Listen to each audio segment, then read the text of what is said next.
Well, good evening, everyone, and welcome to our Committee of Adjustment meeting for Tuesday, February 11th, 2025. We had an agenda that was published on the Municipality of Prairie Highlands website, which we'll be following this evening. This evening's committee was made up of Member Allen, Member Dubik, Member Little, who just came back, and we do have Member Clark, but I don't see him present at this time. He may be joining us, and I am Member McQueen, and I will be chairing this evening's meeting. So welcome again. So like I said, we had a published agenda on our website that was sent out to everyone, and also with regards to it's what we're following this evening. Is there any pecuniary interest with regards to the applications from committee members? All right, if one does arise, you can declare at that time.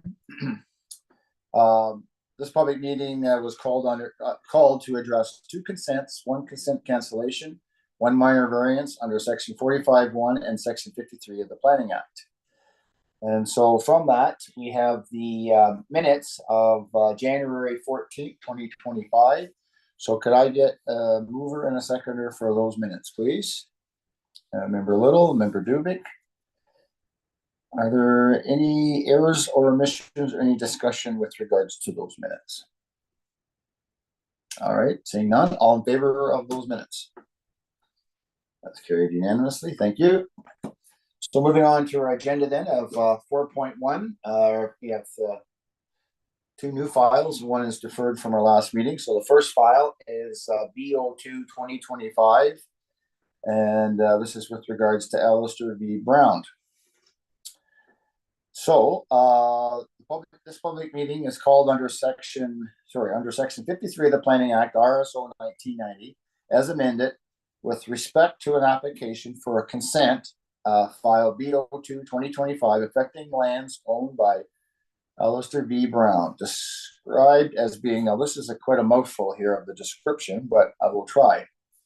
And I think I should read it for the record just because, well, it is on 130 James Street. But the legal description is lot 12 SS James Street, 13 SS James Street, 14 SS James Street, 10 North NS Harvey Street, 11 NS Harvey Street, 12 NS Harvey Street, 13 NS Harvey Street, 14 NS Harvey Street, PL 10 Artemisia, Part Lot 5 NS Harvey Street, 6 NS Harvey Street, 7 NS Harvey Street, 8 NS Harvey Street, 9 NS Harvey Street, 10 SS James Street, 11 SS James Street, 5 SS Harvey Street, 6 SS Harvey Street, 7 SS Harvey Street, PL 10 Artemisia, Part Queen Street, Harvey ST, PL 10 Artemisia, closed by AR 12642,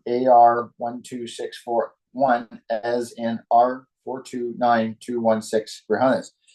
Can you imagine that on your driver's license? So I did want to read that into the record just because that is the legal description of the property that we're in question. The notice of this public meeting was mailed by standard class mail on the 28th day of January 2025 to the property owner and to all property owners within 60 meters of the subject property, in addition to all agencies and persons identified in the Planning Act. Under the Planning Act, the applicant, the minister, or a specified person or public body has the ability to appeal the decision of the Municipality of Prairie Highlands to the Interior Land Tribunal. It is important to note that if you wish to be mailed a copy of the notice of decision and you do not live within 60 meters of the subject property, you must provide your request in writing to the Planning Department of the Municipality of Prairie Highlands. Electronic registration does not represent your written request. Staff can provide direction to you in applying in writing for a request for notice.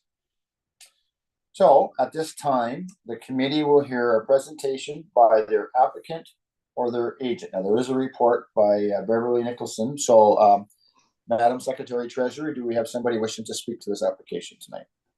Thank you, Chair. We do have the agent for the file, Beverly Nicholson, in attendance, and I'll move them over so they can speak on the file. Okay, thank you.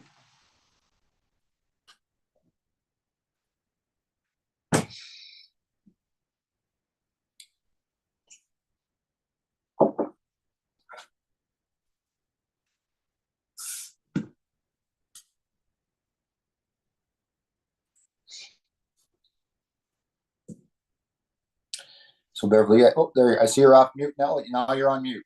You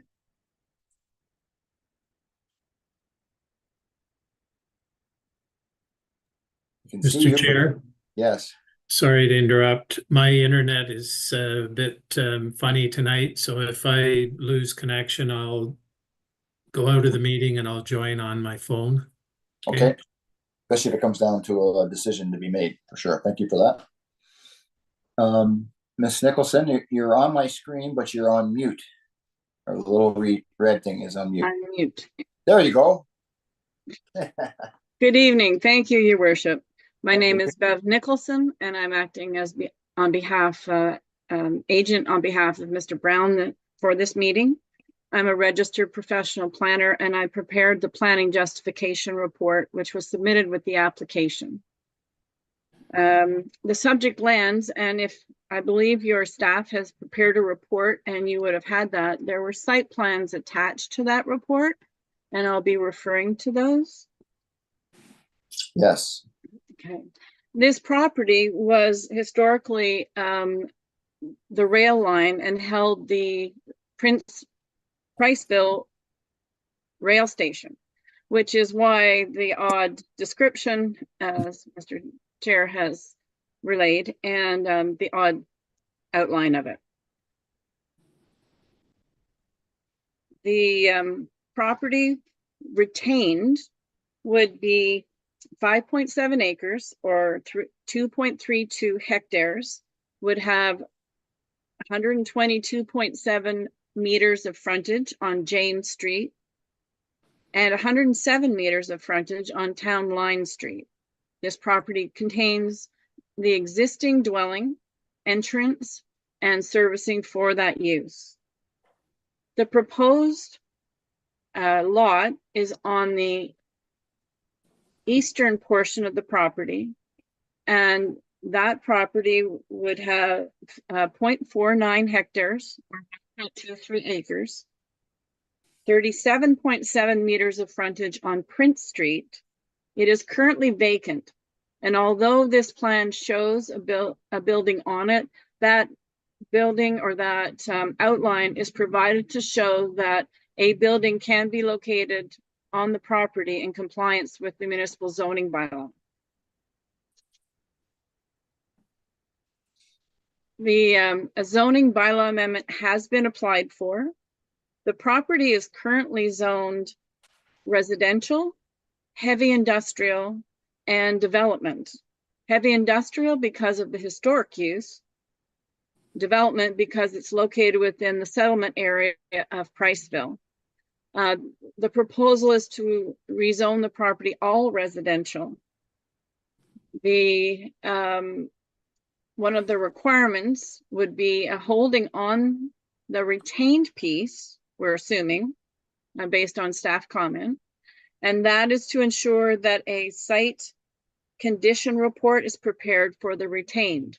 One has been prepared for the proposed severed portion, but it has not been lodged with the MECP because that requires a final site plan or survey plan.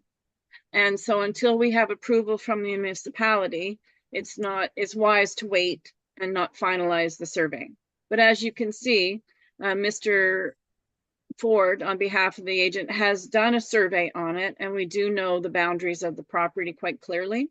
When it is finalized, the survey, the building shown on the severed piece, and that some detail may be removed because the registry office wouldn't accept, some additional information.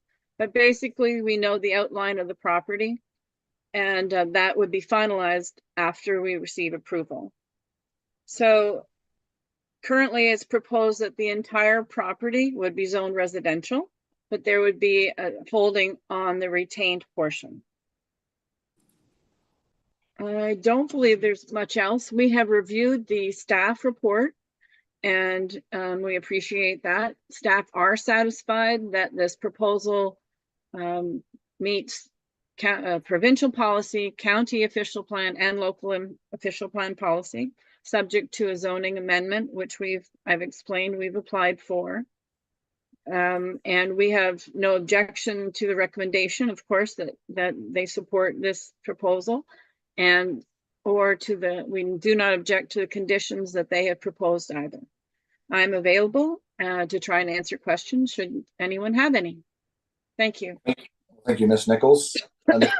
Sorry, and so that last condition of the record of site condition for subject lands will be filed with the MECP. So basically, is that what you were referring to with regards to your comments around having to do the site plan before you were to register that? Correct. We need a final survey to submit along with that, the report to MECP. Okay. And do those in the planning report, our planner will speak to those conditions, but are you familiar with the conditions that are in the report? We are. Okay, can you read those? We do. Our planner will read those out in a few minutes, but thank you for that. Okay, so from committee members, and welcome, Member Clark. Nice to see you. We're just on that. We're just getting into the first application, Member Clark. And so is there any questions from committee members at this point to the agent representing the owner of this property? Any questions? Okay, well, we can come back to that. Please stay on the line, Bev, and if there's questions come up or from the public, you'll be available. At this time, our municipal planner will advise of any comments received and provide an overview of the recommendations contained in this report. So I saw Planner Pasha had done this report. Good evening. Thank you, Chair. Good evening. I'm going to head straight into the purpose and effect of the application. Consent B02-2025, its purpose is to create a 37-meter wide 0.49 hectare parcel of land with frontage onto Prince Street. It will be severed from the eastern side of the subject property. This will effectively reduce the lot area of the retained lot from 2.81 hectares to 2.32 hectares. In terms of comments received, Grey County Planning have stated that provided a holding condition is placed on the proposed severed lands, but in clarity, they meant the proposed retained lands to ensure that a record of site condition is filled with the MECP prior to any further development. Staff have no concerns with the proposal. County ecology staff have reviewed the environmental impact study that was submitted with the application and have no concerns with the application. Second thing is Saugeen Valley Conservation Authority has stated that they have no objections with the proposed consent.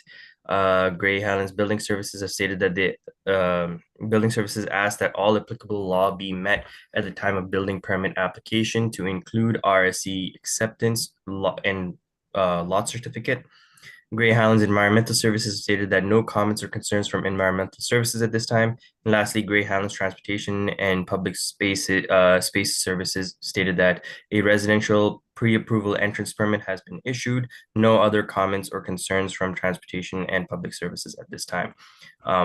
In regards to the environmental impact study that county has stated, they're referring to the MECP assessment of the site. And in conclusion, the proposed consent complies with provincial and official plan policies. The proposal represents good planning and has regard to the matters that are specified in Section 5124 of the Planning Act. Planning staff recommend that the application B02-2025 be approved subject to the specified conditions. And the conditions are as follows: payment of any outstanding municipal taxes, payment of the $300 severance approval fee, payment of the $2,000 parkland dedication fee, a zoning bylaw amendment be approved to facilitate the proposed consent and to address deficiencies for the retained parcel. And lastly, the record of site condition for the subject lands be filed with the MECP. And that is all. Okay, thank you for that, Planner Pasha. At this point, are there any comments? I'm just going to my screen. There we are. There we are. See everybody now. Are there any comments from committee members at this point to the agent who's representing this file or our planner? Go ahead, Member Little. Thank you, Chair. Just a term I haven't seen before, which was the comment under Grey Highlands Building Services. that it include RSC acceptance lot certificate. I'm not familiar with that. Could you explain that to me, please? Yeah, Planner Pasha, do you have a comment for that?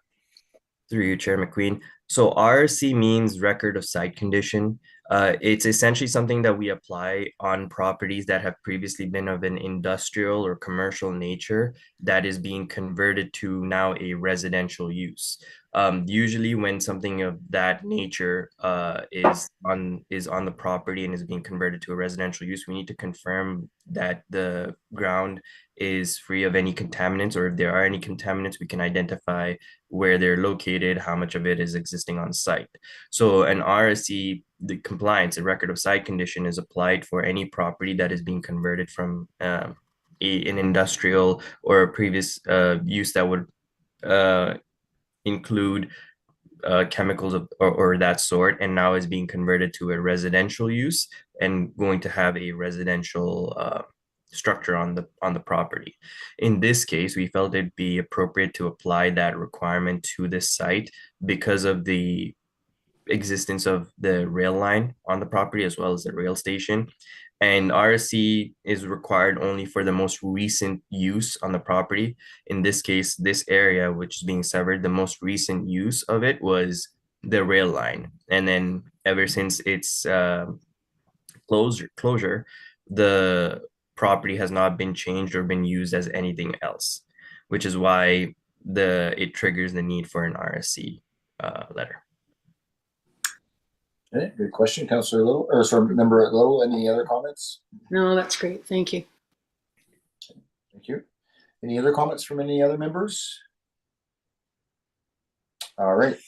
So then at this point, then any person present wishing to object, support, or have general questions about the proposed consent, please indicate and state your name and address. So Madam Secretary Treasurer, do we have anybody wishing to make any comments? Thank you, Chair. Anyone currently in attendance wishing to speak on this item can use the raise hand function in Zoom to indicate their wish to do so. If you are connected by phone, you may dial *9 to raise your hand. And currently, no one has indicated their wish to speak on this file.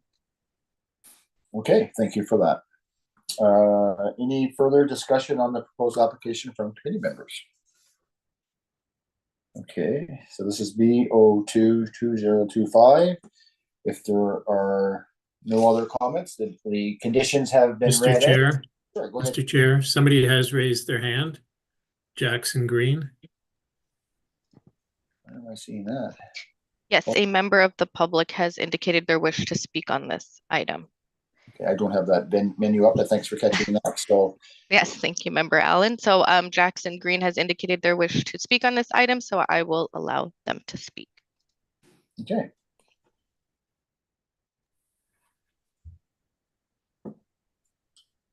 Good evening. Hi, can you guys hear me? Yeah, your hand's up. Sorry, go ahead. So I own the property directly southeast of the severed portion. Do you have an address? Or do you have a description? 161 Elgin Street. Okay, thank you. I've previously had guys from the township out regarding drainage along Prince Street. Okay. And there's an old culvert that goes under the old rail bed. And members of the township told me that it wasn't on the road allowance and that it was on that private property.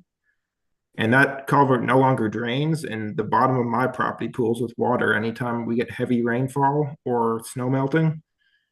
And I was told that it was on the private land, which is the said property. And so I'm wondering if there's going to be anything done about that drainage issue, if they'll have to install a new culvert, because both sides of that property are low spots. So it is kind of an issue for the area.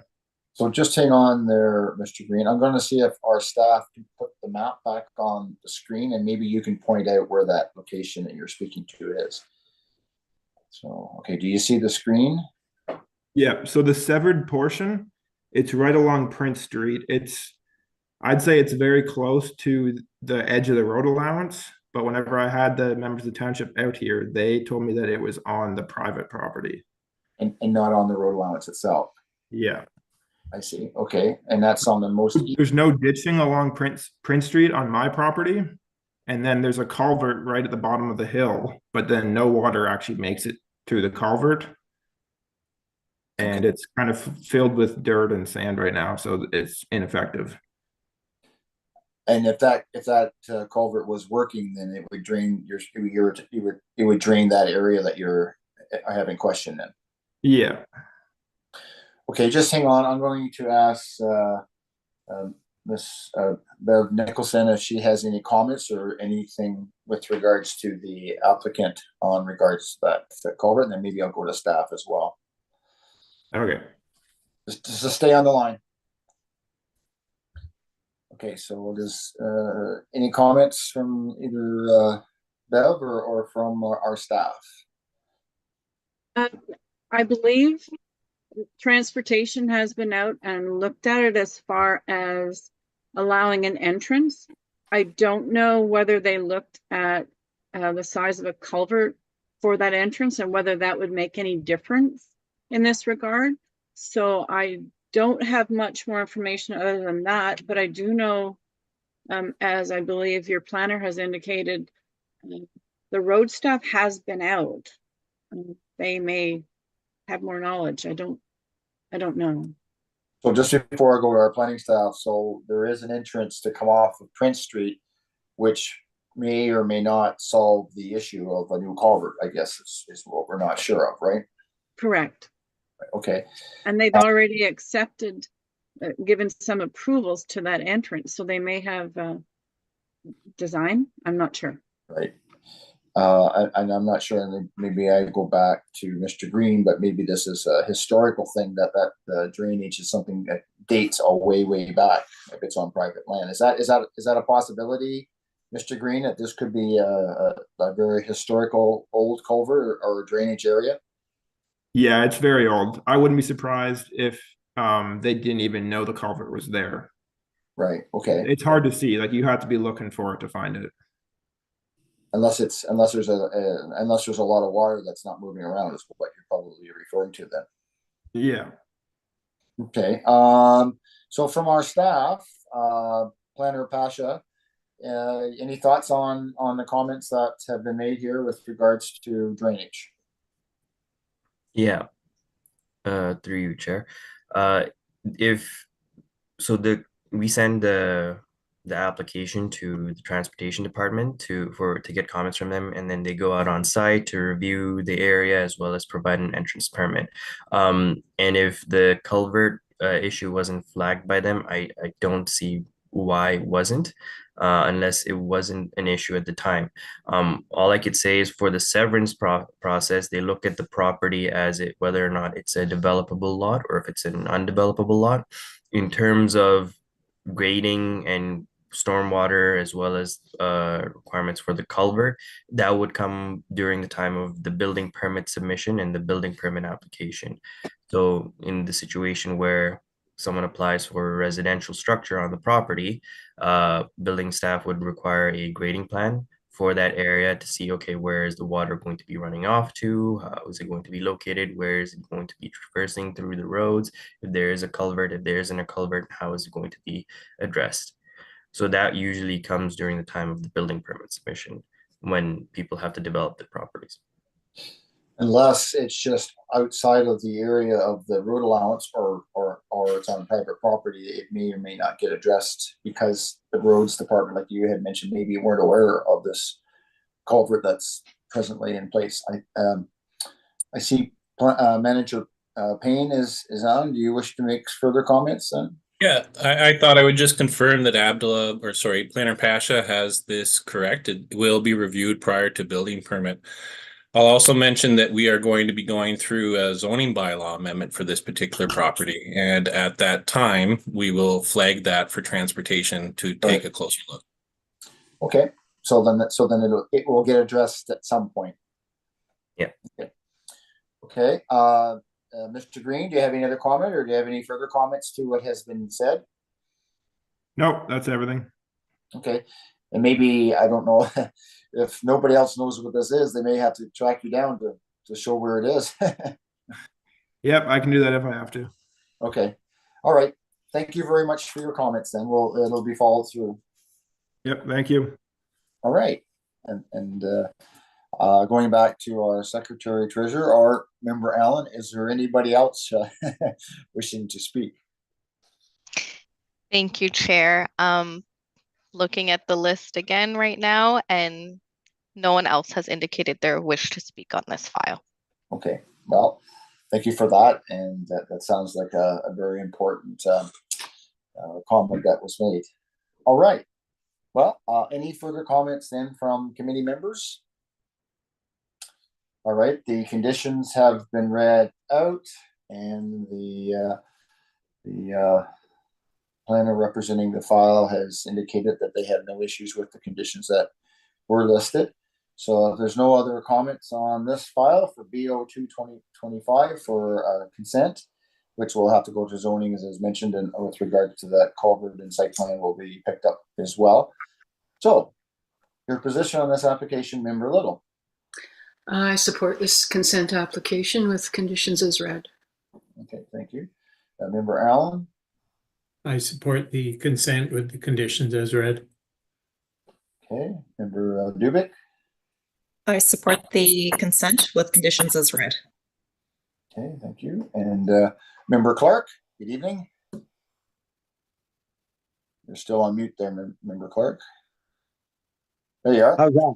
Is that better? Yeah. There you go. Sorry. Yeah, I support the consent with the conditions as read. Thank you. Thank you. And as the chair, I also support the consent with the conditions that have been read out, subject to a 20-day appeal period once once it has been mailed out to everyone. There are no appeals during that time, then the applicant or their agent may proceed with the conditions that have been read out to fulfill those needs. And I deem this application as carried. All right. Mr. Chair, committee, thank you. Thank you. Have a good evening. Let me just get back to my agenda here. It's a little slow. All right. So our next item on our agenda is item 4.2. Our two applications, B03 2025 and B04 2025 for Beelen. This public meeting is called under Section 53 of the Planning Act RSO 1990 as amended with respect for two applications for consent file B03 2025 and consent cancellation file B04 2025 affecting lands owned by 10007064666 Ontario Inc. Described as being legal description as Part Lot 1, Concession 2, Euphrasia, Part 2, 16R1586 Grey Highlands, with the civic address of 315045 3rd Line A. The notice of this public meeting was mailed by standard class mail on the 28th day of January 2025 to the property owner and to all property owners within 60 meters of the subject property, in addition to all agencies and persons identified in the Planning Act. Under the Planning Act, the applicant, the minister, or a specified person or public body has the ability to appeal the decision of the municipality of Grey Highlands to the Ontario Lands Tribunal. It is also important to note that if you wish to be mailed a copy of the notice of this decision and you do not live within 60 meters of the subject property, you must provide your request in writing to the planning department of the municipality of Grey Highlands. Electronic registration does not represent your written request. Staff can provide direction to you in applying in writing for a request for notice.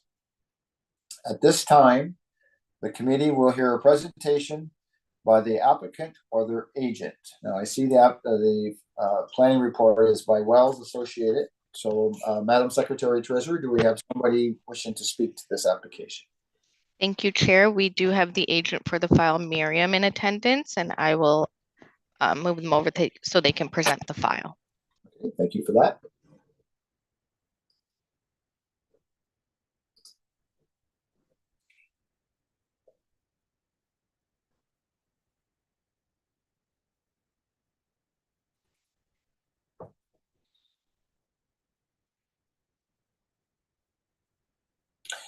So I see you're on the screen, but you're still muted. There we go. There we go. Good evening. Good evening. My name is Miriam Bastin with Plan Wells and Associates, and we are the planners for this particular file for the Beelens. So next slide, please. I have a very short presentation for you. Okay. The purpose of this consent application is to facilitate a lot addition. So approximate 12.6 hectare parcel to be severed from 315045 third line and added to the property to the north, which is owned by the Beelens. The post-severance lot configuration will render the retained parcel at approximately 1.4 hectares with approximate 115 meters onto the third line. And the enlarged parcel will now be 26.6 hectares with a divided lot frontage in total of 285 meters. Next slide, please. So this is an aerial of the proposed retained parcel, which contains an existing house, detached garage, a shed, and a pond. Next slide, please. This is a partial survey of the proposed enlarged parcel. There is an existing house on this property that was just recently built, so it hasn't been captured on any aerial photography yet, but it has existing access from the third line, private servicing, and of course the dwelling. Next slide, please. The existing zoning on the property is rural, hazard, and wetlands. The retained parcel is zoned rural and hazard, and the existing dwelling and detached garage and the shed are all within the hazard zone. The retained parcel we've applied to rezone that property to the rural residential zone, which better reflects the actual size and frontage for this parcel. And there will be no exceptions required. The existing buildings and structures, lot frontage and lot area meet all the provisions of your zoning bylaw. Next slide, please. So in conclusion, we reviewed the provincial planning statement 2024 that came out in October last year, both the county and Grey Highlands official plan and the municipality of Grey Highlands zoning bylaw as proposed to be amended. And the proposed consent application is consistent with these documents and the policies therein. And I'm available for any questions that you may have. Okay, thanks, Miriam. And let's go back to everyone here. At this point, from committee members, are there any questions to the proposed applicant? Or application, I should say, from Miriam? Questions? All right, just stay on the line. We may have questions that come up from either from the conversation with our planning staff or with regards to the public, so stay tuned. All right, at this time, the municipal planner will advise of any comments received and provide any overview of the recommendations contained in this report. So I think Planner Pasha, are you speaking to this one again? Through you, Chair. So in terms of the overview, purpose, and effect, an 85-meter wide portion of the subject lot that is 12.6 hectares in area will be severed and transferred to the benefiting lot as a lot addition. This will effectively reduce the lot area of the subject lot from 13.52 hectares to 0.9 hectares in area. The benefiting lot will increase in lot area from 13.94 hectares to 26.54 hectares. That is application B03 2025, which is the lot addition consent. Application B04 2025 is for a consent cancellation, which is accompanying this current consent file. And that is consent cancellation B04 2025 is addressed through a condition for consent B03 2025, requiring that a certificate of cancellation be registered on title of Part Lot 1-2, Concession 2 Euphrasia, Part 1, 16R 1586 Grey Highlands. Now, in terms of comments received, Grey County planning staff have stated the following: provided positive comments are received from the Conservation Authority regarding the hazard lands. County planning staff have no concerns with the subject application. Grey Sauble Conservation Authority have stated that they have no concerns with the subject application. Grey Highlands Building Services have stated that they have no concerns in regards to the severance to proposed lot line realignment. Septic systems must be on the same lot as the building it is supporting. It appears that the septic system is on the lot area of the existing house and is not affected by the lot line adjustments. Grey Highlands Environmental Services have stated that they have no concerns from an environmental services standpoint. And lastly, Grey Highlands Transportation and Public Spaces have stated no new lot is being proposed and each parcel will have an existing residential entrance. No comments or concerns from Transportation and Public Services at this time. In conclusion, the proposed lot addition complies with the provincial policies and official plan policies. The proposal represents good planning and has regard for the matters that are specified in Section 5124 of the Act. Planning staff recommend that the application B03-2025 be approved subject to the specified conditions. And the second thing is planning staff also recommend that the certificate of cancellation B04-2025 be issued for the benefiting lot. In terms of the conditions are the following: payment of any outstanding municipal taxes, payment of the $300 approval fee, that the property to be severed be conveyed as a lot addition to Part Lot 1-2, Concession 2 Euphrasia, Part 1, 16R 1586 Grey Highlands, and that the applicant solicitor provide an undertaking in writing that this condition will be fulfilled. Section 53 and 55 of the Planning Act applies to any subsequent conveyance of or transaction involving the parcel of land that is the subject of this consent. A certificate of cancellation be registered on title of Part Lot 1-2, CON 2 Euphrasia, Part 1, 16R 1586 Grey Highlands. And lastly, a zoning amendment be approved to facilitate the proposed consent and to address the deficient lot area and lot frontage for the retained parcel. And the second part of this, which is for B04-2025, that consent application B04-2025 be approved and that a certificate of cancellation be issued by the committee in relation to Part Lot 1-2, Concession 2, Euphrasia, Part 1, 16R 1586, Grey Highlands. And that is all. Thank you for that, Planner Pasha. And going to the committee members, are there any questions to the file or to the application for either consent or the consent cancellation? All right, seeing no questions. Any person present wishing to object, support, or have general questions on the proposed consent or the consent cancellation, please indicate and state your name and address. Madam Secretary Treasurer. Thank you, Chair. Anyone currently in attendance wishing to speak on this item can use the raise hand function in Zoom to indicate their wish to do so. If you are connected by phone, you may dial *9 to indicate your wish to speak. And looking at the list of attendees, no one has indicated their wish to speak on this item. Okay, thank you for that. Any further discussion on the proposed application from committee members? All right, the conditions have been read out and there's no discussion on those conditions. So the first one is B03-2025, which is for the consent, and B04-2025 was for the consent cancellation. So I'll do the consent first. So your position on that, Member Allen?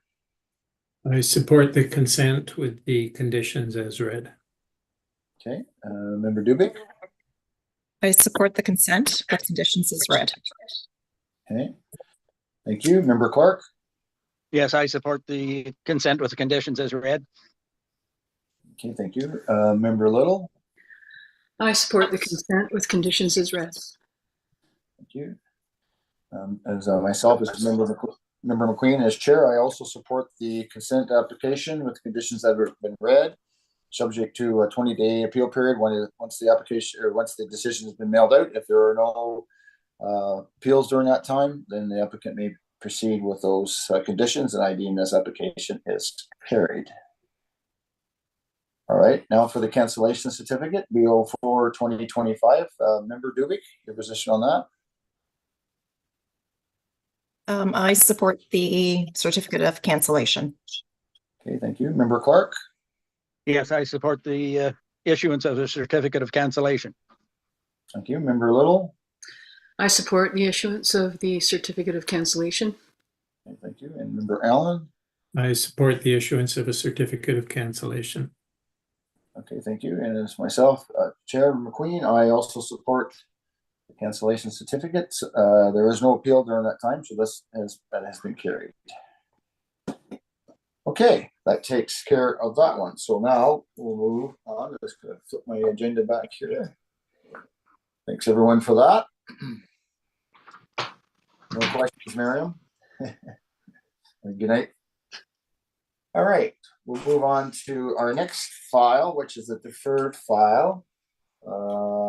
Item 5.1 with regards to A17 2024 Devin Kloosterboer. I may say that right or wrong, I apologize.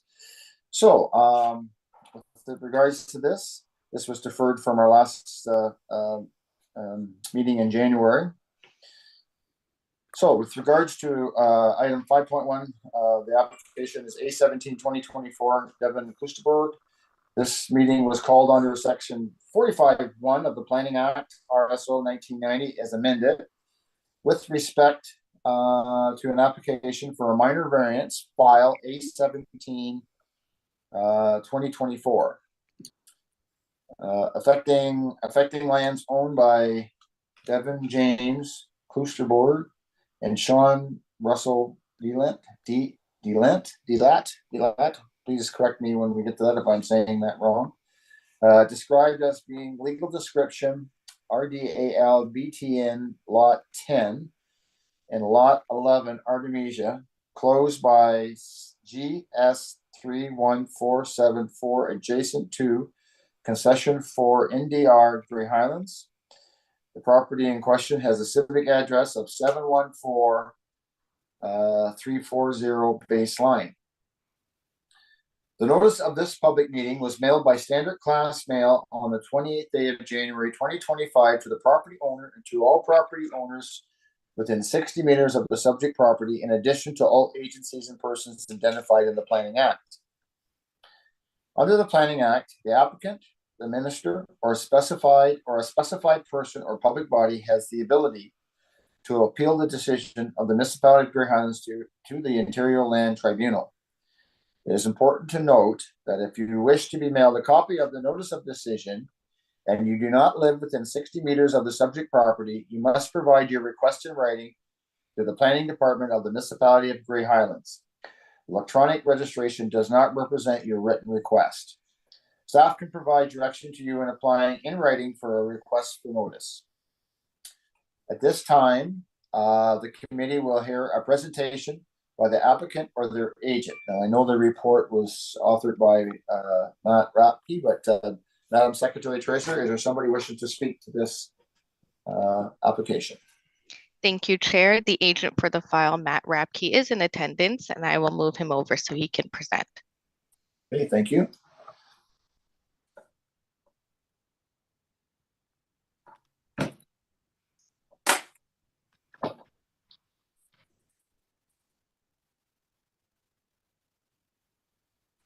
Good evening, Matt. Good evening. Can you hear me? Yep. I'm here tonight representing my clients Sean Delat and Devin Kloosterboer on this file.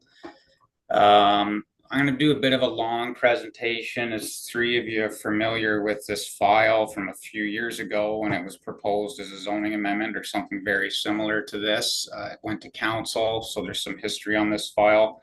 I'm going to read through my full report.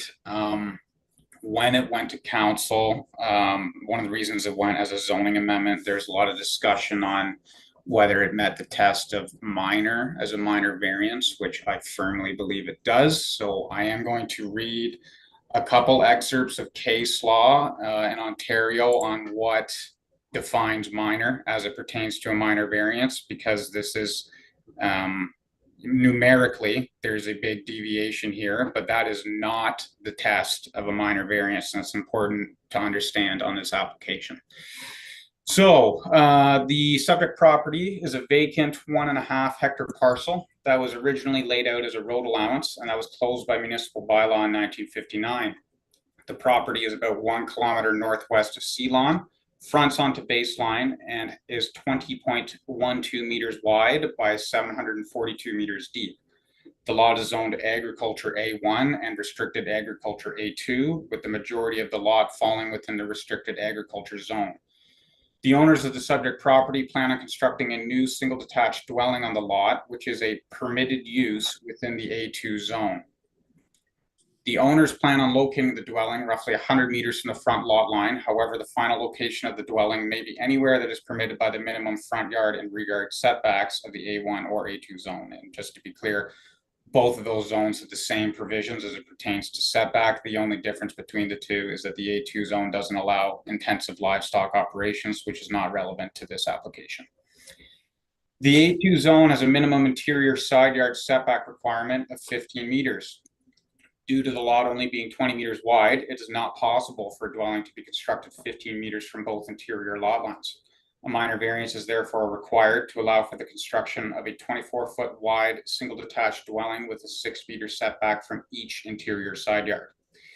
The proposal is to obtain a minor variance to allow a minimum interior side yard setback of 6 meters for a single detached dwelling, whereas section 6.1.2 of zoning bylaw 2004-50 requires a minimum interior side yard setback of 15 meters.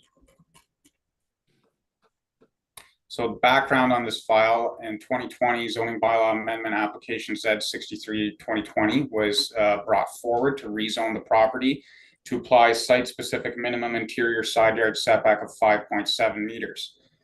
The public planning hearing was on December 21st, 2020, and the application was ultimately denied by council at the April 21st, 2021 council meeting. The notice of refusal is attached to my report. However, it does not note the reason for council's refusal of the application. No such reason was provided.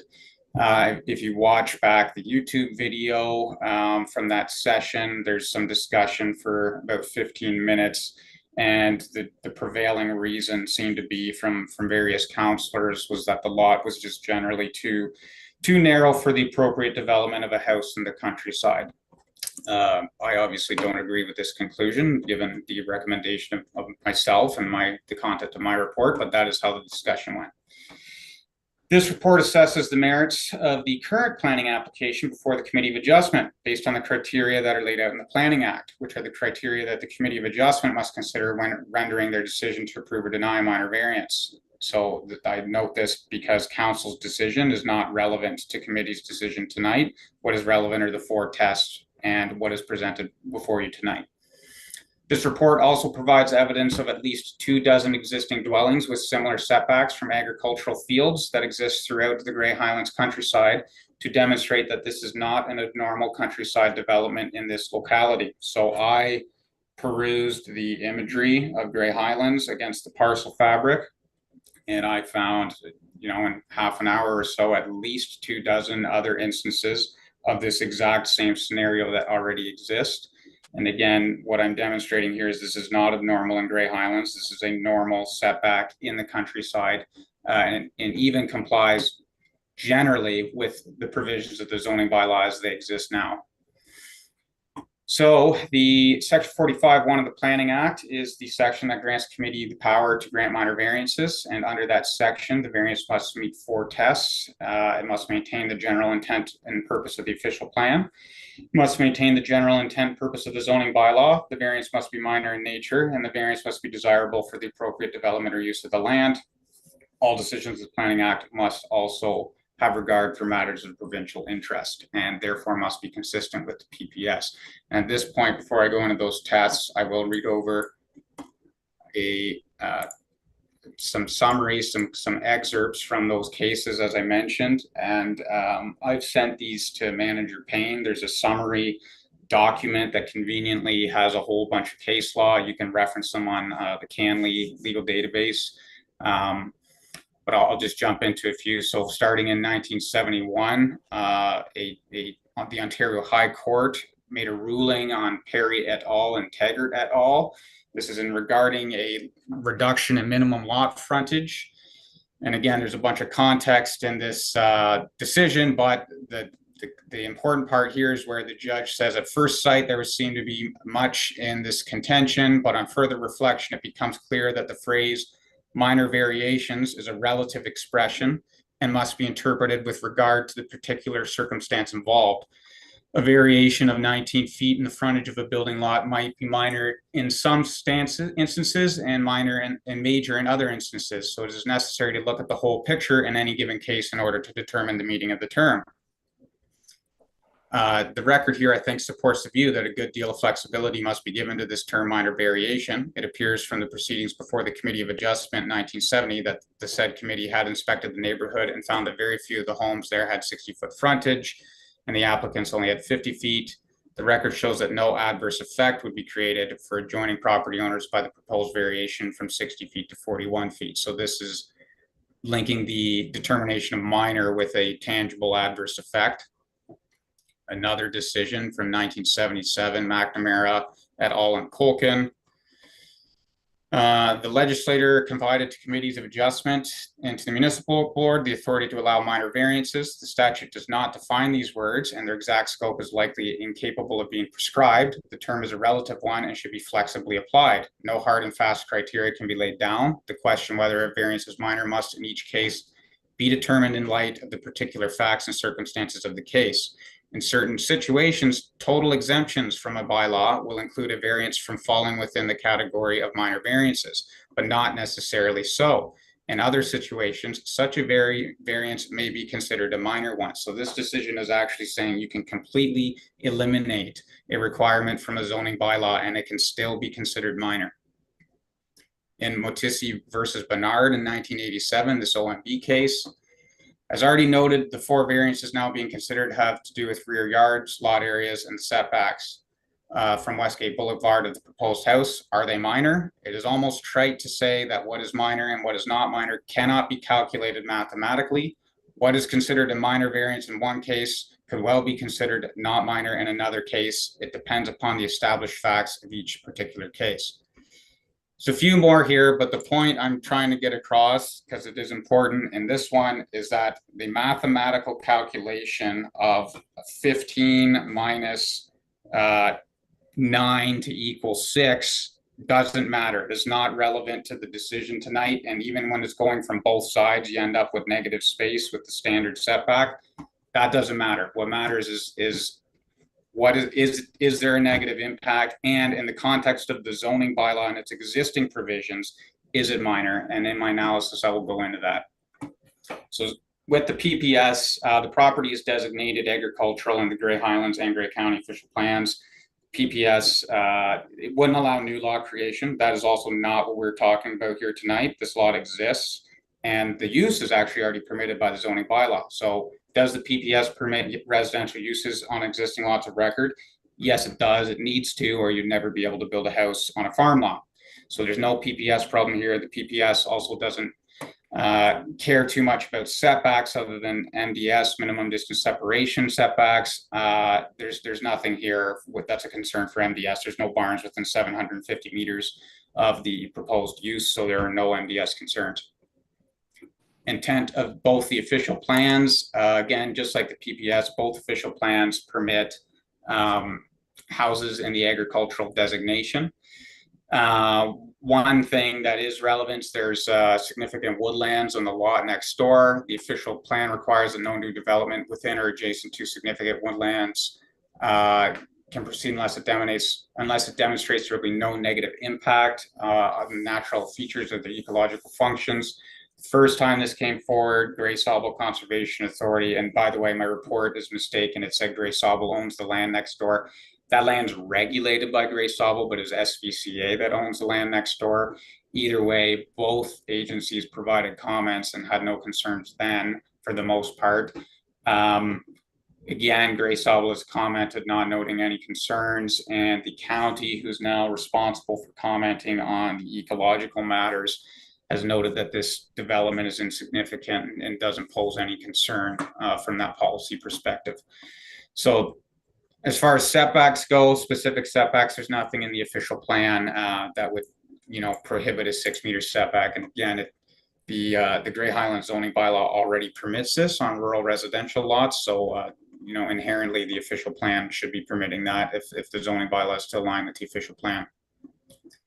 Intent of the Grey Highlands zoning bylaw. The subject property is zoned A1 and restricted ag, A2, with the bulk of the property being A2, and all of the areas within the potential development zone being zoned A2.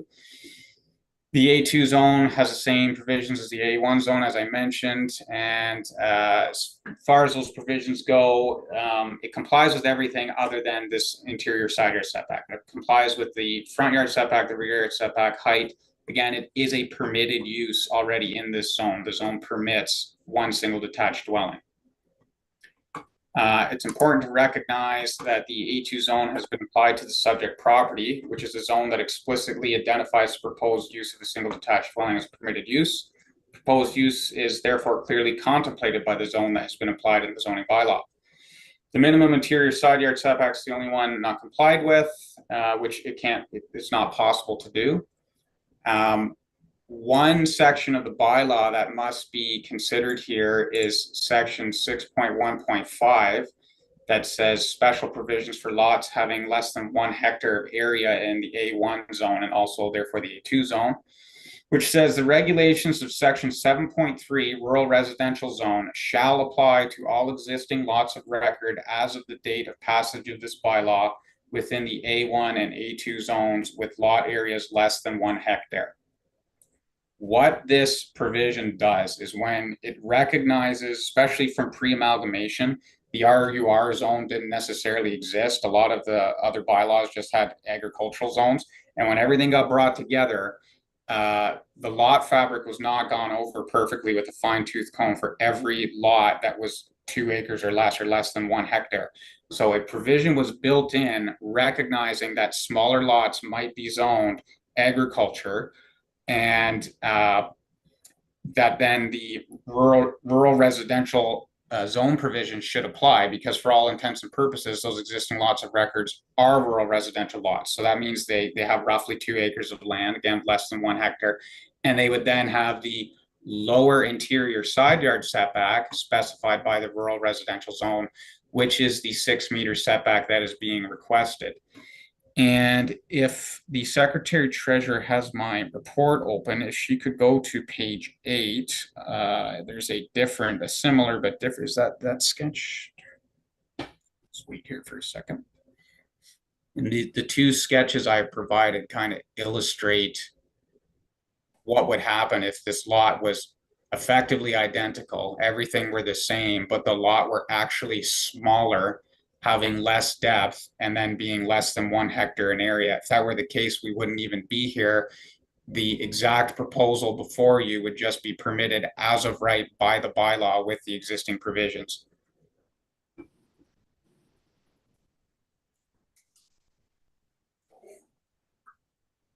So that is page 16 and page 17 of the report you're trying to find. Is that right? Pages 8 and 9 have 2 sketches. So that's the lot right now. So that's a 1.5 hectare lot, 742 meters deep. Because it's zoned A2 and it's bigger than 1 hectare, the 15-meter side yard setback is required because we have to use the A2 provisions. If we go down to the next page, up one, there we go. No, that's the same one. Back down one more. Oh, that's jumping on you. There we go. Yeah.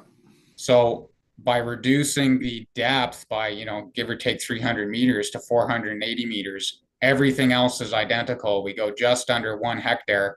The bylaw permits this as of right on this property. So the zoning bylaw clearly contemplates on smaller existing lots of record deferring to the rural residential zone provisions, which would allow this right out of the gate, and we would not need to be here. So it clearly complies with the intent of the zoning bylaw because it's complying with the provisions of the zone that really should already apply to this property. So it meets that test in terms of complying with the intent of the zoning bylaw.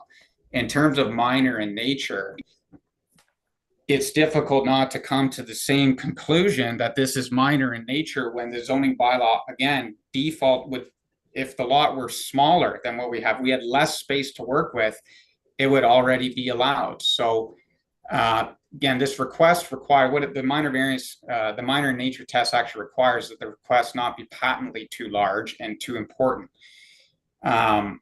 So it, again, I have some mathematical calculations in here, but like a 6 meter setback is a 40% reduction of 15 meters, but you're going from, both directions, or sorry, it's 40% of 15 or 60% relief in both directions, but the mathematical test isn't really relevant. The zoning bylaw already permits the 6 meter interior side yard setback for single detached dwellings in the countryside. So if the lots were 2/3 of its size, then we wouldn't be here. So it has to be considered minor because the zoning bylaw already permits this effectively on a smaller lot. And you can't say it's too important of a decision either, when again, the bylaw already permits it. The rural residential zone is applied to over 600 properties in the municipality, which again, I assessed spatially using the parcel fabric and the rural residential zone. There's at least 600 properties in the municipality with this zoning that permit this setback as of right. So if the setback in the RUR zone isn't appropriate, then we're saying that the entire zone itself isn't appropriate and shouldn't exist. That 15 meter setback that is in the A1, A2 zone is bigger than in the RUR zone, because in an A1, A2 zone, you can build agricultural buildings, which you can't build in an RUR zone. So those larger setbacks apply to things like barns. So a barn has a bigger setback from a side yard from a neighboring property, even if it complies with MDS, because if you had 6 meter setbacks for barns, they encroach further into neighboring properties and they further prevent those properties from being able to build houses or sever or whatever, right? So that's why there's a bigger setback in those zones. Is it desirable for the appropriate use of the land? This final test speaks to the impact of the requested relief on surrounding properties and the general public interest. A key consideration in applying this test to the proposal is that the analysis must apply to the requested relief, not to the proposed land use in general. The proposed land use, a single detached dwelling, is already established as a permitted use by the zoning bylaw. The test is therefore not whether a dwelling should be permitted at all, but whether a 6 meter interior side yard setback for a permitted dwelling is desirable and appropriate for the development of the land. This requires an assessment of whether the required setback has an unacceptable negative impact on the subject land, the surrounding lands, and the public interest. There are 4 existing dwellings within 300 meters of the proposed building envelope, with no single dwelling being closer than 150 meters. The proposed building is completely obscured from the view of the 3 existing dwellings due to the presence of mature woodlots. Regardless of the ability to view the proposed dwelling from any surrounding property, none of the surrounding properties with dwellings are affected in any way by the reduction of a side yard setback from 15 meters to 6 meters. To the immediate west of the proposed building envelope is a large vacant property owned by Saugeen Valley Conservation Authority. Some comments came at the last minute before the last meeting, which is why this was pulled. We did pre-consult with the Conservation Authority's planning staff, as is the usual process, and they had no concerns. They deferred to Grace Sobel for their comments.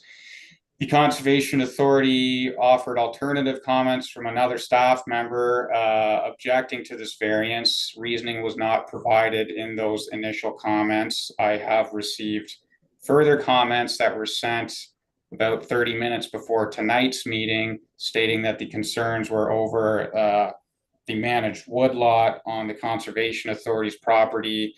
When it's harvested, trees could fall onto, the house if it's only 6 meters from the lot line, and that the reduced setback could lead to my clients effectively or a subsequent owner encroaching or trespassing and damaging the Conservation Authority's property. I don't agree that those are reasonable comments to deny this application on the basis of the Conservation Authority has a responsibility not to knock trees onto my client's property. That's any landowner's responsibility. Again, this setback applies to every property zone, rural residential, so it already applies next to woodlands all over the municipality, you have to be responsible for knocking trees onto your neighbor's property. And it's a setback that already exists in the municipality. And the setback of the building does not inherently lead someone to be more likely to trespass or encroach onto a neighboring property. The building will have to be surveyed and set 6 meters back, so the building's not going to encroach. And someone can trespass and cut trees down on neighboring property if their building's 6 meters or 15 meters away. So I don't believe sufficient reasoning has been provided to deny this from the Conservation Authority's objection. And again, the planning staff at the Conservation Authority did not have any concerns on this proposal from their regulatory or Planning Act perspective. To the immediate east of the subject property is a farmed agricultural field. To assess whether the requested 6 meter interior side yard setback will have an undue negative impact on this parcel, we can once again refer to the standard setbacks within the rural residential zone. The zoning bylaw already permits residential dwellings to be set back 6 meters from the interior side yard throughout the municipality, regardless of the adjacent use. If the zoning bylaw permits this requested setback as of right in the rural residential zone, and since this setback would apply as of right if the lot were smaller than it is, it must be concluded that a 6 meter interior side yard setback is desirable for the appropriate development of a dwelling on a rural lot. And appended to this report, I have 24 examples of where this already exists throughout the municipality, a 6 meter side yard setback next to agricultural fields. I've also appended to this report a copy of bylaw 2019-69, which is a bylaw that was passed by Grey Highlands Council in 2019 to rezone the property with address 113543 Grey Road 14 to rural residential. This property is 30 meters wide by 400 meters deep and is a portion of a former railway. According to the staff planning report, the property was not already zoned within the zoning bylaw, so a zoning bylaw amendment was necessary to apply zoning to the property. The rural residential zone was chosen as it was the most appropriate zone that would allow residential development on the existing narrow lot of record. Council passed the amendment to apply the rural residential zone, which has the 6 meter interior side yard minimum, to the similar long and narrow parcel, which also abuts an actively farmed field, as there were no relevant planning concerns under the policy framework. Just as was the case with that property, a 6 meter side yard setback on the subject property is desirable for the appropriate development of the land. To conclude my opinion here, while the request clearly meets the 4 tests of a minor variance, this particular request also requires an assessment of what can be considered fair treatment of a property owner by the legislative framework that regulates the use of land. The zoning that applied to the subject property explicitly established a single detached dwelling as a permitted use. The proposed single detached dwelling cannot be constructed without granting the requested relief to permit a 6 meter interior side yard setback, which is the setback that would be permitted by the zoning bylaw if the lot had the same width and only 2/3 of its existing depth. This is a former road allowance that was consciously closed by the municipality in 1959, and that was consciously sold by the municipality at a later date to a private individual.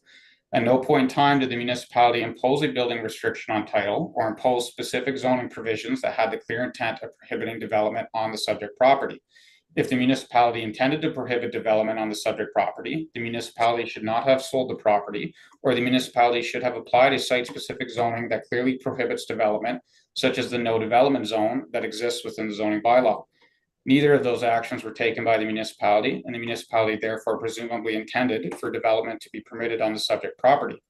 This would be consistent with other planning decisions made by the municipality, such as the approval of bylaw 2019-69, and the use of the 6 meter interior side yard setback for over 600 rural properties that have the rural residential zone applied to them. The permitted use cannot be developed as of right on the subject property simply due to the coincidence that the lot is so deep that it causes the total lot area to exceed 1 hectare, which then causes the A2's provisions rather than the RUR provisions of the zoning bylaw to apply.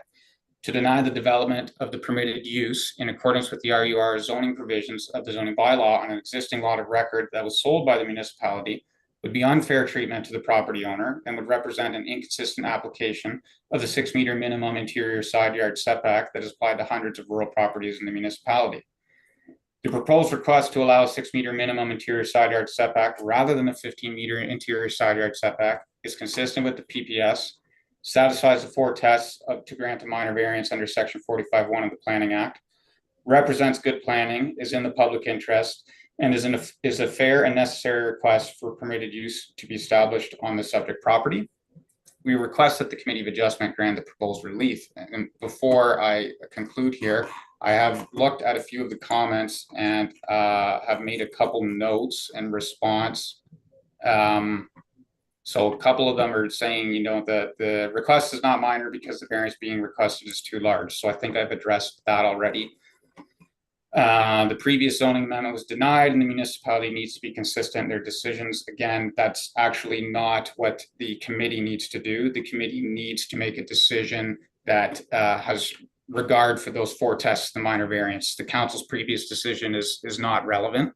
What is relevant is what the policy framework says. The policy framework is what is the written rules that is supposed to guide the consistency of those decisions. So that is how the decision needs to be made. There is a note about how this approval will increase the value of the land, and the committee's job is not to reward land speculation. That's true. That is not the committee's job, but that's also not relevant to the decision in either direction to deny it or approve it, which is why it wasn't mentioned in my report, because that isn't something to be considered, and that's not why we're asking the committee to approve this variance. It's because it meets the 4 tests. Approving this variance opens up the possibility for further development in agricultural lands. That's not correct. This is an existing lot of record. Agricultural lands permit houses on existing lots of record. This does not open anything up to lot creation, which is something like to create a lot for this purpose would be explicitly prohibited right up at the provincial level. But on an existing lot of record is a different story. And then there's comments about the entrance being unsafe. So the municipality's transportation department has been out here twice now during the first application and for this application, and they've concluded both times that there are no sightline issues. I've been there myself as well. The entrance also already exists. There's not an entrance sightline issue according to the transportation department, who I have never known to willingly grant an entrance in an unsafe scenario. So that's what I've responded to in terms of comments, and I'll leave it at that for now. All right, thank you, Mr. Rapke, for your report there. I would say that you have addressed a lot of points in the Planning Act, and I think probably educated a lot of people with regards to your report for how you've commented. At this point, are there any comments from the community members? Any questions to the applicant's report here from the planner that's been Planner Rapke, who is presented here? Any questions? Go ahead, Member Little. I've got to get to the next screen so I can see everybody here. Go ahead, Member Little. Thank you, Mr. Chair. That was a very comprehensive explanation. There was just one area that I was wondering if Mr. Rapke could address. It's similar to the concerns about negative impact to the neighboring woodland property, which Mr. Rapke spoke to.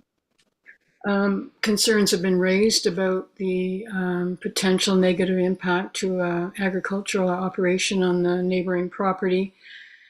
I don't remember exactly, but I do recall from my time on council discussion around protection of normal agricultural operations when you're considering residential development in the vicinity of, in a farming community.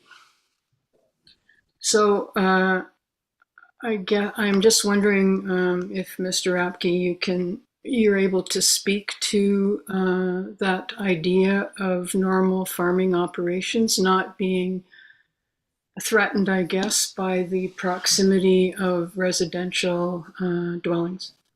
Thank you. Okay, thank you. Planner Rapke? Yeah, through you, Chair McQueen. So there's a couple layers of protection for some, like one is MDS, right? Like the MDS setback, which if there was a barn nearby, for example, let's say there was a barn right next door, there'd be an issue. But there's not. We don't have a barn. So that one's not an issue. The zoning already has built-in protections for that. When it comes to things like spraying, again, so the starting point, I should have started here. Again, the setback already applies throughout the municipality. So this is what has been established as a normal setback in the municipality's own zoning bylaw for smaller parcels. And again, it's effectively saying a 6-meter setback from the rural residential lot owner's lot line is sufficient to buffer from those uses. I've worked on another file where the neighbor had a well that was actually not on their property, or has a well not on their property, it's on the neighboring farm property. And they were working to buffer the well from regular spraying activities. And there's a guideline that says for pesticides, you should be 15 meters away from a well. That can still be accommodated here because the well can be shoved over to the west side, and like you could end up being 19 meters away quite comfortably, right? From even the lot line, never mind any spraying. And there's probably a little buffer between the adjacent landowner's lot line and where they'd spray. So I don't have any concerns here with that, again, because this has been established as the normal setback, and there's enough space to accommodate for the well, and there's no barn that poses any issue. Member Lowe? Yes, thank you for that. So just a follow up to that, then, to what you're saying, Mr. Rapke, could that be a condition that the well has to be so far away from the easterly lot line to accommodate what you just said? Yeah, it could be. If the committee really wanted to do that, the committee could put a condition that the well has to be 15 meters from the eastern lot line. And I don't think there would be an issue with accommodating that because it's a 20-meter wide lot, right? And the reason I say that is then there's going to be no issue with the neighbor spraying, that it will automatically meet that setback. Yeah. Okay, so that could be a condition. That could be. Member Little, any follow up to that comment? As you raised it? Yeah, no, Mr. Chair. It's good to hear it from the planner. Just that explanation, and it makes sense to me. Thank you. And what's your thought on that being a condition then that could be put on there, that would be that distance from that lot line? Personally, yes, it wouldn't hurt. I think it makes sense. Okay, we can come back to that as we have other comments for sure. Okay, thank you for that. Are there other comments, questions from committee members? Member Allen, you're off the screen, so hopefully you're still there. There you are. Okay, there's no other comment.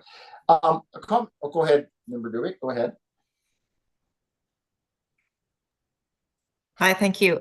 So through you, Chair. So just wanted to also talk a little bit more on the neighboring farming land. So understand, MDSs are used when there's barns, and just thinking about, now this may not apply, but just wondering maybe if you can just provide some context here, in terms of, could this possibly restrict future use of the agricultural lands? Because, so reading through the file, or reading through some of the comments, there used to be a barn, there used to be animals, farm animals on the lands. So just wondering in terms of restricting future uses. Is that ever sort of considered in these situations? Thanks. Okay, Mr. Rapke, do you have a comment to that? Yeah, I mean, it to some extent it does a little bit. I would argue though, like this is the Grey County GIS is down, so I'm looking at Google Maps and going off where I believe the lot lines are. There's a tree line on my client's property, and then a tree line to the south. There's a triangular property to the east. there's a pile of space on that lot to locate a barn that would comply with MDS requirement, unless you're doing something huge like well, actually, you can't even do something huge here, as a matter of fact, because it's zone restricted ag. So intensive livestock operations already prohibited on that lot. So you're down to, like, smaller, beef farm operations with 50 cows or something, right? Something like that. There's definitely an envelope on this property, because those end up having about 150 meter setbacks. I think it ends up actually being less than that when you do MDS2. When you're saying a new barn, ends up being a little less than MDS1. There's sufficient space here to locate a barn if someone really wanted to locate a barn, even after this would be approved. Now, you wouldn't then shove it up in the northern portion of the triangle, right? It'd be somewhere else in the lot, but it could still be used for livestock farming if someone wanted to do that in the future. Okay, any follow-up to that, to Member Dewey? So just following up on that, that was a thought I had, is obviously the house is located 100 meters back from the road, and the full length is 742 meters, the full length of the skinny lot. Is it a possibility, and this follows up with Member Dubik, and I know there's a couple of comments on the agriculture. Say you came back, I think the house is 100 meters, say you came back to 200 meters, and then you put a hold on the rest of the lot, that if there was future development, that it would have to still go back through the zoning, but that would sort of it may put a pause on agricultural activities next door. That would be a little bit of a check and balance. You know what I mean? Like, is that a possibility that would sort of a hold put on there? So if there's development, which probably would be, I don't know if you would build anything further back, but then it wouldn't be a receptor for agricultural MDS issues. You know what I mean? Like, is that a possibility that could address some of those agricultural concerns? I wouldn't do it as a hold because we're doing a variance. If that's the way committee wanted to go, you'd apply with the condition that the minimum rear yard setback be, we should look at it here before giving a number, but let's 100 meters, right? Because then that restricts the building from going within half kilometer of the rear lot line, which is most of the flank of that eastern property, right? So it shoves it up to the front third of the lot. Yeah, I did 742 divided by 3 was 247 meters. So yeah, even if it was like, allowed to build within a 200 meter point, then that doesn't affect, like, because it is a unique lot, that it's long and narrow, which normally, as you demonstrated in your planning report, a lot of lots there is a formula for creating a lot. Generally, if you're creating it, it's right. It doesn't go the whole length of maybe a field. Mm-hmm. So I just, that's where my thinking was, that it would sort of limit it to development. So then it wouldn't, so the MDS and all that stuff and the rest of that field wouldn't be affected, because it's keeping the residential development to a certain point. Yeah, you could do that. Like, again, the best way to do it would be applying a condition. So like, you could have a condition that says you can have the minimum 6 meter setback, subject to the well is located 15 meters from the eastern lot line, and the minimum rear yard setback is 500 meters or something like that, right? And then that gives a whole 500. That's quite a bit of depth on that property to work with for a barn. Well, and also other agricultural activities, it knows that there's no development in that side, so then there's still that acknowledgement that nothing can happen back in that part. So there's still that flexibility. And being a triangle, I know one time I dealt with a situation where it was a quarry and on an agricultural part, and the corner was pretty limited to what you could farm in that corner, I know. But I just wondered if that's a possibility that the committee could consider. So thank you for that comment. Is there any other further comments with regards at this point from the planners, the applicant's planners report? All right, stay on the line, Mr. Rapi, because there may be some questions that will come further. Okay, at this time, the municipal planner will advise of any comments received and provide an overview of recommendations contained in this report. So I think I do have Planner Pasha that's also speaking to this one. So The floor is yours. Here. So in terms of the overview, purpose, and effect, the proposed minor variance seeks relief under Section 45(1) of the Planning Act from the Municipality of Grey Highlands zoning bylaw 2004-50 in order to permit the development of a residential structure. The effect of the minor variance is to provide the following relief. Notwithstanding the provisions of Section 6.1.2F of the zoning bylaw 2004-50, which requires detached structures to be located a minimum of 15 meters from an interior side lot line, a detached dwelling is permitted to be located 6 meters from the eastern and western interior side lot line. In terms of comments received, Grey County Planning staff have stated that they have no concerns with the subject application. Grey Sauble Conservation Authority have stated that they have no concerns with the subject application. Saugeen Valley Conservation Authority planning staff have stated that the SVCA was circulated this application, although the SVCA and GSCA watershed appear to cover the property. The location of proposed development appears to be located within the GSCA watershed, and so SVCA will defer to GSCA for comment on this application. The application is acceptable to the SVCA. Now, Saugeen Valley Conservation Authority adjacent landowner has sent in comments, and I will now read those comments. Dear Committee of Adjustment, please accept this letter as an expression of SVC, Saugeen Valley Conservation Authority staff's objection to the variance application A17/2024 as a neighboring landowner. SVCA owns the property that shares the majority of the westerly boundary with the subject property. SVCA staff do not support the variance that would permit the shrinkage of the interior side yard from the minimum 15-meter setback. As a neighboring landowner that has worked forest, more specifically a plantation that is growing alongside the subject yard location, I have concerns over the proximity of the proposed yard to the area in which heavy equipment will be operating, and tree bits may naturally fall or be mechanically forced. Skidders, forwarders, and mechanical harvesters are very large pieces of equipment. Not unlike farm equipment, they are noisy and can stir up dust and debris. Also, on occasion, encroachment has become an issue when dwellings are located near our forest properties. Surely with no ill intent, neighboring landowners sometimes decide to clean up our forests, forested lands by removing fallen debris, sometimes even mowing the vegetation and regeneration. It is my opinion that a reduced side yard will increase this risk of encroachment. Simply stated, my concerns are the reduced side yard given a clinical operation of heavy equipment and the potential for encroachment issues. Regards, Donald Lacey. And after that, Grey Highlands Building Services have stated that they have no concerns in regards to this minor variance. All applicable law will need to be met at the time of application and meet the current OBC requirements.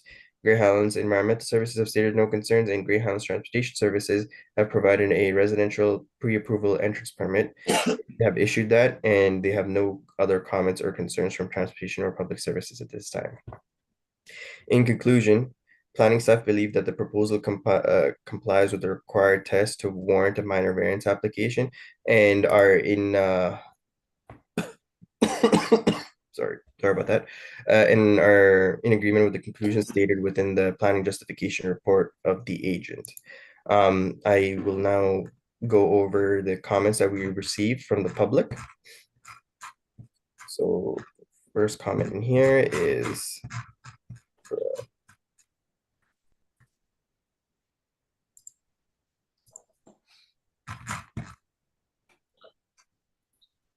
apologies for that.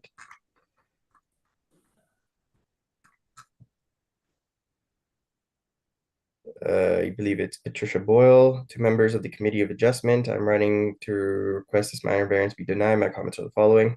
I'm an unsafe road entrance. I'm a resident living on Baseline Road at the top of the hill across from 714340 Baseline Road.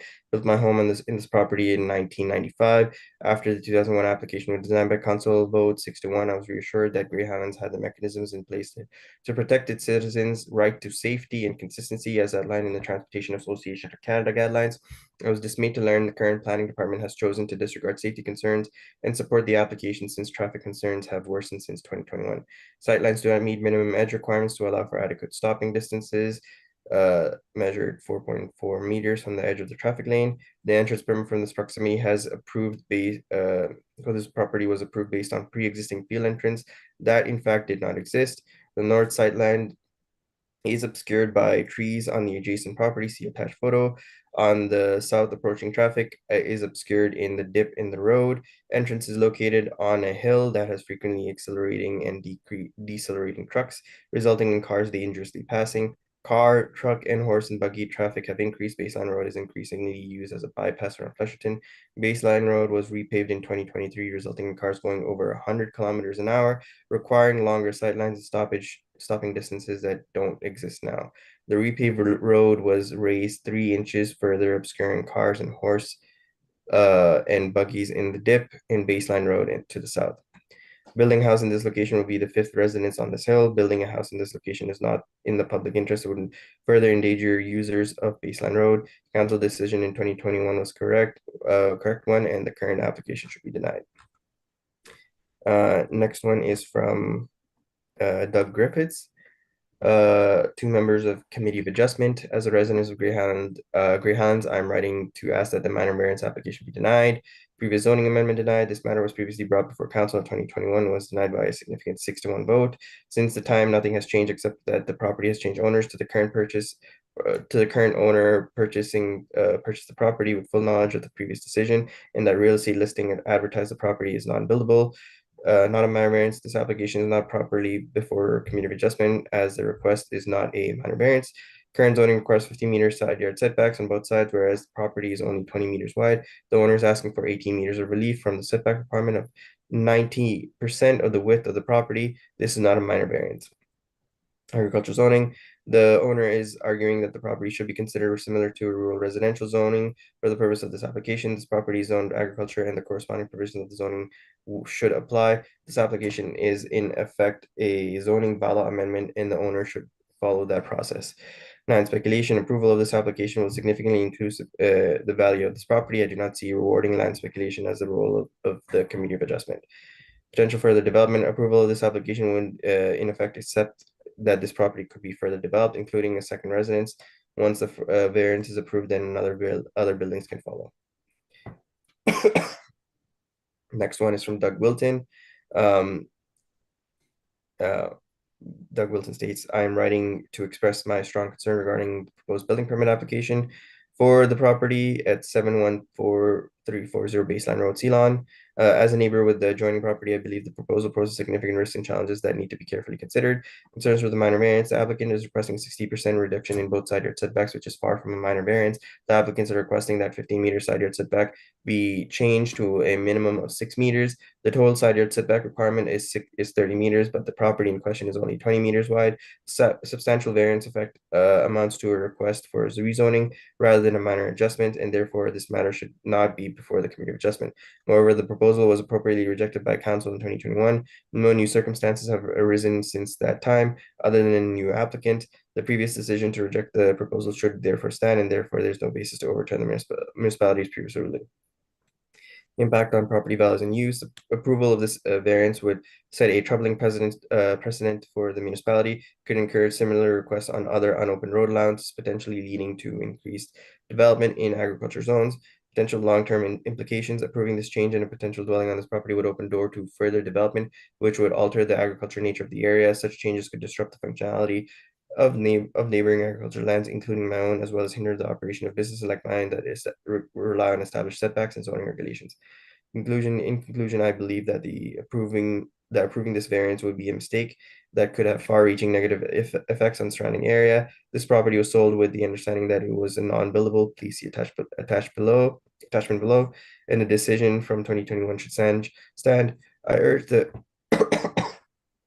Committee of Adjustment to uphold the previous decision and decline the minor variance, as well as a potential building permit for this property. By doing so, municipality will maintain consistency in its zoning decisions and protect the interests of the existing landowners. Thank you for your attention to this matter. I look forward to careful consideration and hope that we will make a decision that is best interest for all residents and landlords in the municipality. And then next one is from Glenn Sinclair. Proposed building permit for 714-340 Baseline Road. Do have concerns about minor variance application about the old roadway that was closed in 1959, which is zoned A2 non-buildable. On the farmland, which is 56 acres, on concession for lot 11 in municipality of Grey Highlands on the east side of the old railway property. This farmland has been in our property in our family name for over 75 years, where we have livestock pastured and grown farm crops on. At the present time, I rent this land with 56 acres to Dunlogan Farms from Stanier, Ontario. For the last 15 years, he has grown crops on this land. He's very extensive spraying program from spring to fall, which goes right to the property fence line besides the old railway. The Logan spraying method has a very high source of content of chemicals to control weeds. I'm very concerned how close this house could be from our farm property if the building permit was granted. A number of years ago in 2021, the permit application was turned down by the municipality of Grey Highlands to build on the Roadlands property. Thank you, Mr. Chairman and council members for consideration to the proposed building permit. Here's shortly Glenn Sinclair. And that is all the comments that have been attached to this report. Anything else to add, or? No, I believe that is all. Okay, so I do have a quick question, and maybe you can help me out on the agenda, sorry, on the packages, page 41 of 50, and there's a map by the Grey Salvo Conservation Authority, and there's a green ziggly line, and it doesn't show it in the what do you call it, the menu or whatever. I was asking wonder that green squiggly line is. It's a colorful map. Yeah. So regulation 4124. Yes, that one. Through you, Chair. So that line, the green line represents the borders between conservation authorities. Oh, I see. So the left of the line, so in that area, is regulated by the Grey Salvo Conservation Authority.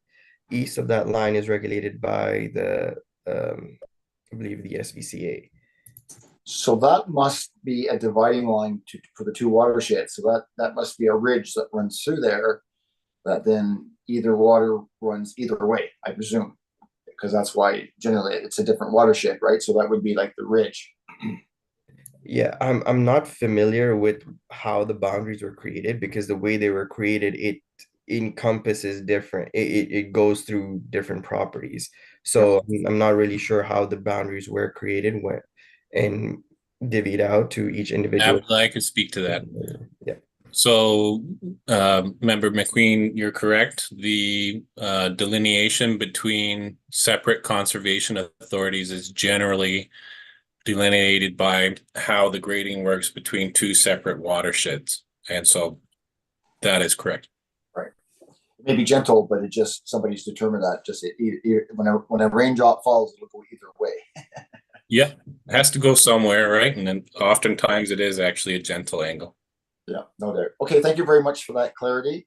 So I saw that. I just want to, that makes sense. So going back to the committee members, any questions with regards to the comments received and or the municipal so Planner Pasha's report? Comments? Any comments? Go ahead, Member Dubik. Thank you, Chair. So through to you. So in the comments, we hear about non-buildable properties. So it's been identified as non-buildable properties. Wondering if, from your planning perspective, if you can just provide some context of what that would mean. So, oh, sorry. Sorry. Through you, Member or Chair McQueen.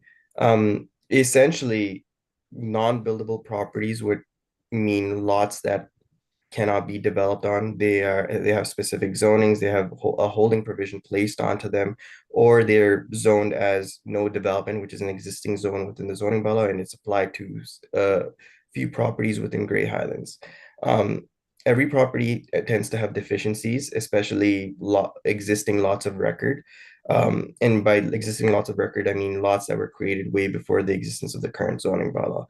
Essentially, what occurs is a lot was previously created. At that point in time, the zoning allowed the land to be developed because it had a certain amount of setback requirement or setback controls. As the zoning bylaw evolved or a new zoning bylaw comes into play, some of those previously existing lots end up being overwritten and being further restricted by the requirements of the new zoning bylaw, which prevents the lots from being developed. But that doesn't necessarily mean that they are undevelopable unless there is a specific rule or specific requirement placed on the title of the property or placed in the zoning.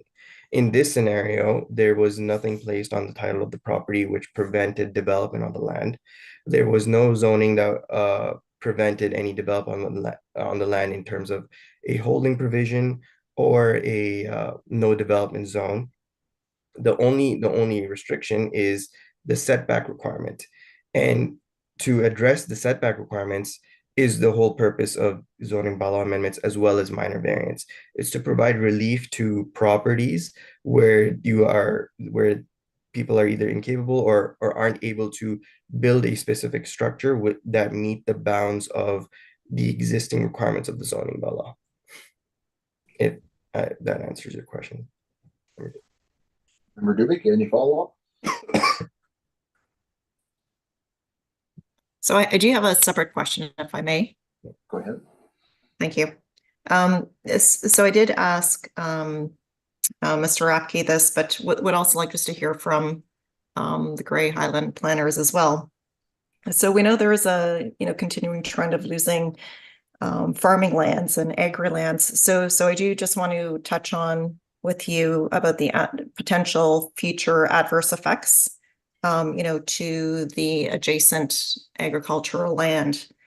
And, so in the future, if there was a desire to build a barn, and to have some livestock, do you think that, is there still room to do that? So we'd just like to hear that answer from our planning staff as well. Thank you. Oh, Sorry, I was going to say through you, Chair McQueen. I was waiting for your. Planner Pasha, but I see Manager is between two, so. No, you go ahead, Abdullah. Sorry. Yeah. Through you, Chair McQueen. That is something that we review anytime there's a new residential structure being proposed on a property. Essentially, the way we looked at it, this is in case in the future, the applicant wants to build a livestock facility on the property, would there be space or an area on the property where they would be capable of doing so? And what we found that was there is sufficient area on the adjacent land within the triangular portion of the eastern lot where a livestock facility can be placed on the property that would also meet MDS2 setback requirements. Now, does the size and the amount of or the type of the livestock facility determines what kind of like whether or not it would meet MDS requirements. So for example, a medium-sized swine operation has a minimum, based on my experience, has a minimum setback distance of 400 meters, right? So that wouldn't necessarily meet even the setback requirements to existing houses in the surrounding properties, let alone the subject lands. Whereas, and again, it would be considered as an intensive livestock use, which isn't permitted in the zoning of the adjacent property. There are proposed livestock operations for beef barns or sheep barns or even chicken barns where the setback distances they range from 100 to 200 meters, and that would meet those requirements. So based on our review, we found that the development of the dwelling in this property wouldn't necessarily affect the placement of a livestock facility on the neighboring property.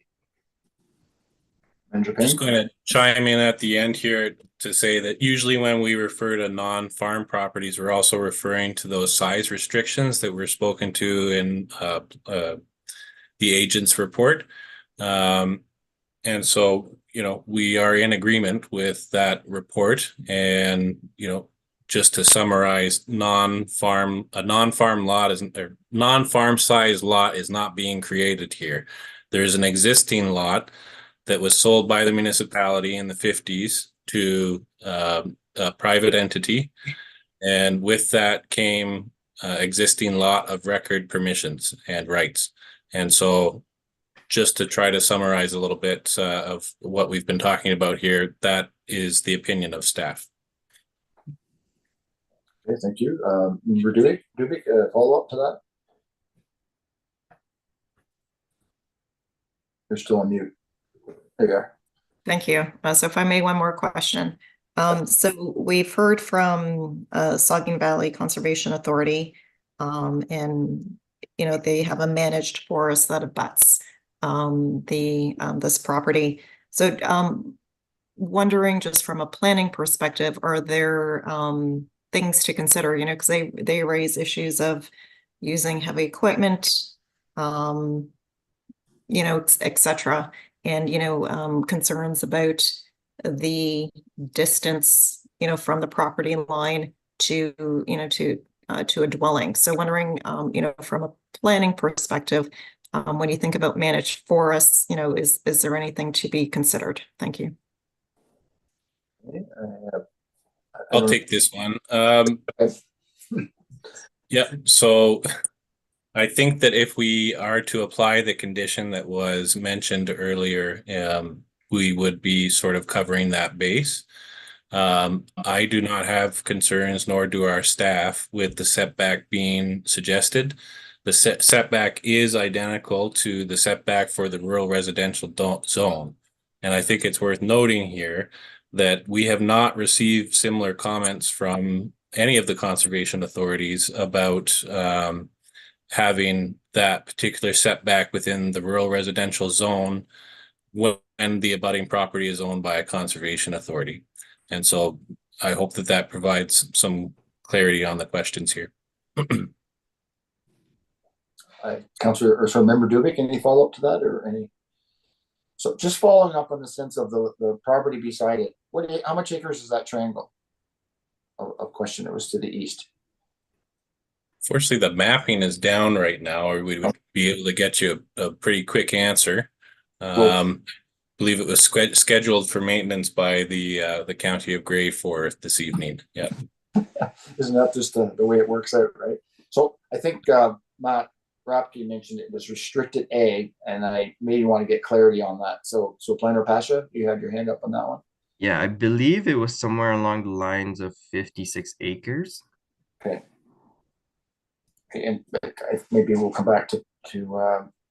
Rapke, but he mentioned about restrict. I know with regards to little I know about agricultural buildings, you have to, if you have a certain proposal, you have to have so much land mass for your nutrient management, which is possible. We have adjacent lands as well. So development, but okay, some good questions there from Member Dubik. Other comments, questions from members? Go ahead, Member Allen.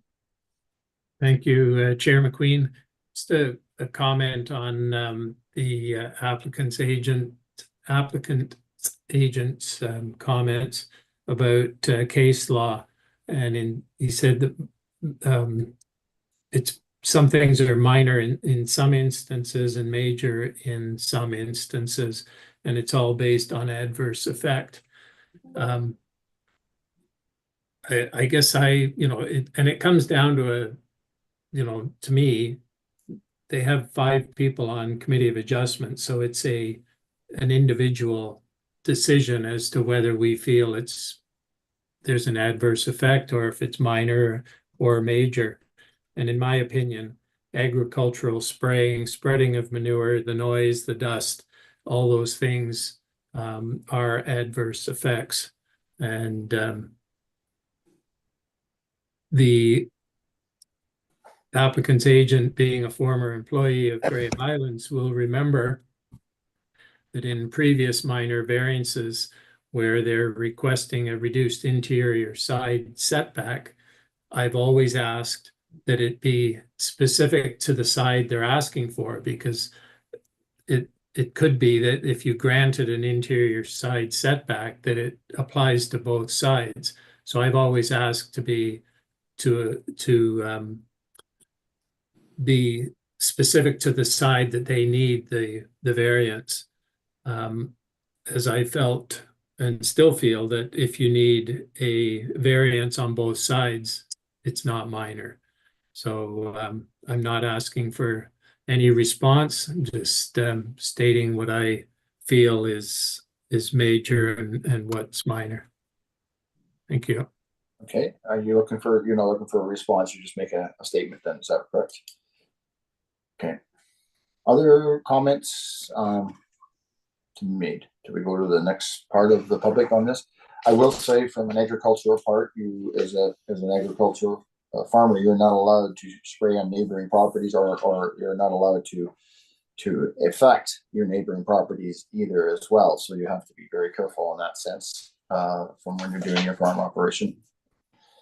Okay, moving on to our next part of our evening here is any person present wishing to object, support, or have general questions on the proposed minor variance, please indicate and state your name and address. So, Madam Secretary Treasurer, do we have anybody wishing to speak? And I will say that if your letter has been read out, then maybe summarize it if you're actually coming in, because I know that those comments have been read out if you are the author of those comments and are you wishing to speak, so you can summarize that. Go ahead, Madam Secretary Treasurer.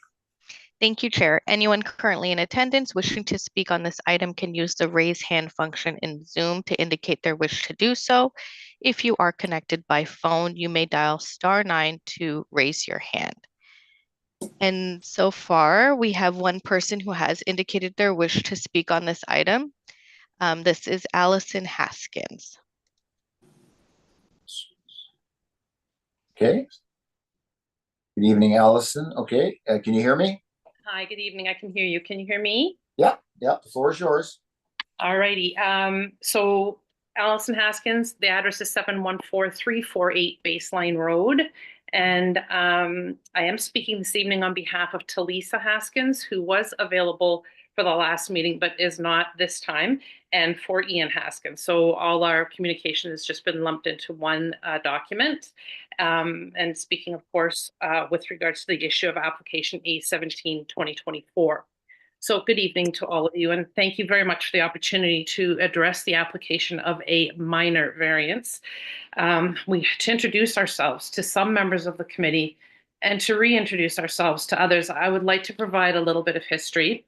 We purchased our property in October of 2018 from Ron McGee after having in-depth conversations with several town staff confirming that the property in question was non-buildable as the town website indicated.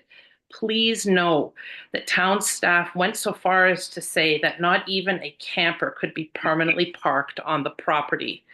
Ron McGee also owned the property in question at that time and confirmed that the town also advised him that the property was non-buildable. But when the McGees sold the property, the agent listed it as a potential building lot. Recent conversations with Grey Highlands and Grey County staff indicate that the staff are suffering under budget constraints, and surely this is a nuisance ask for the town and a poor use of precious resources. Somehow, after council voted down the last application, this matter is now before your committee asking for just a minor variance. The fact that this is not a minor variance and that there are many other issues and relevant concerns has already been firmly established. Nothing has changed. The land in question and neighboring properties remain the same, with an active farm to the east, conservation land and private property to the west. The private property, our property, houses two large ponds that are situated only 49 meters downhill from the property in question. Please, we all know what rolls downhill. The ponds, the waters flowing into the ponds, the woods that provide precious and safe harbor to at-risk animals, fish, mussels, and a large variety of flora and fauna. The GSCA has a turtle stewardship program for endangered snapping turtles and painted turtles. These creatures inhabit our ponds and the surrounding areas.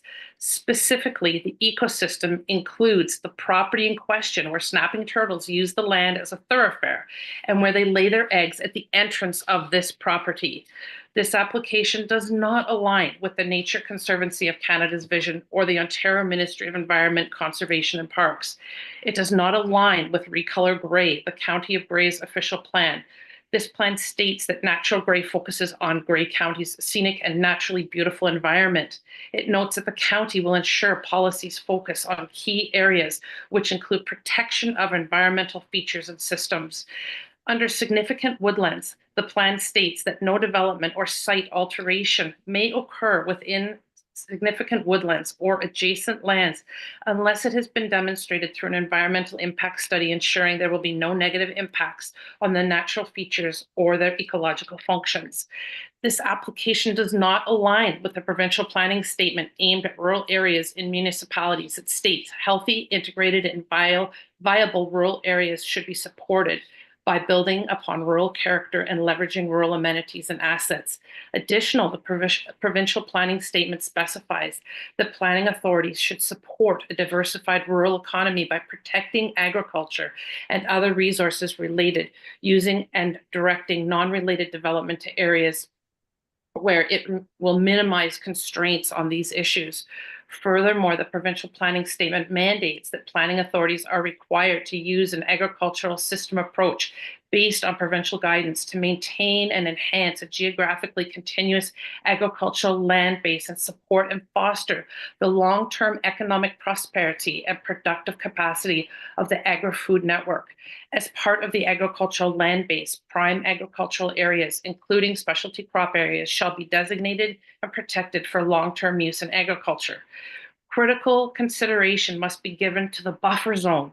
The OMAFA has strict guidelines to spray buffer zones of 10 to 30 meters to protect sensitive terrestrial habitats. The proposed build would be precisely in the current buffer zone. In the application's planning jurisdiction report, Matt Rapke, a former town employee, refers to over 6 properties with the same minimum setbacks. We would like to know how many of these properties are decommissioned roads. Additionally, the examples he provides do not indicate 6-meter setbacks on both sides of the properties, and the properties all appear to have the correct frontage allowance. The proposed building plan shows the house at 100 meters from the road. In our professional opinion, the cost of running services 100 meters from the road does not align with the building of a small, affordable house. The reality is that once approved, the building will take place much closer to the road and the door is open to additional buildings. And additionally, moving the house forward as per discussions tonight means house visibility to neighbors. The present owners are using the property as a construction dump site that spilled into the neighboring farmland. It is safe to say that they will continue to take liberties with the neighboring land, impacting farming and the forest, the ponds, and the surrounding ecosystem. This property has a history, riddled with errors made by the town regarding registered ownership of the decommissioned roadway, back taxes, and the purchase of the land by the McGees when they were not required to merge it with their existing property, our current property. Why was it not sold or given to the Conservation Authority? This sliver of land was never intended to have a house wedged upon it or any other building. This application is a gross misuse of a minor variance.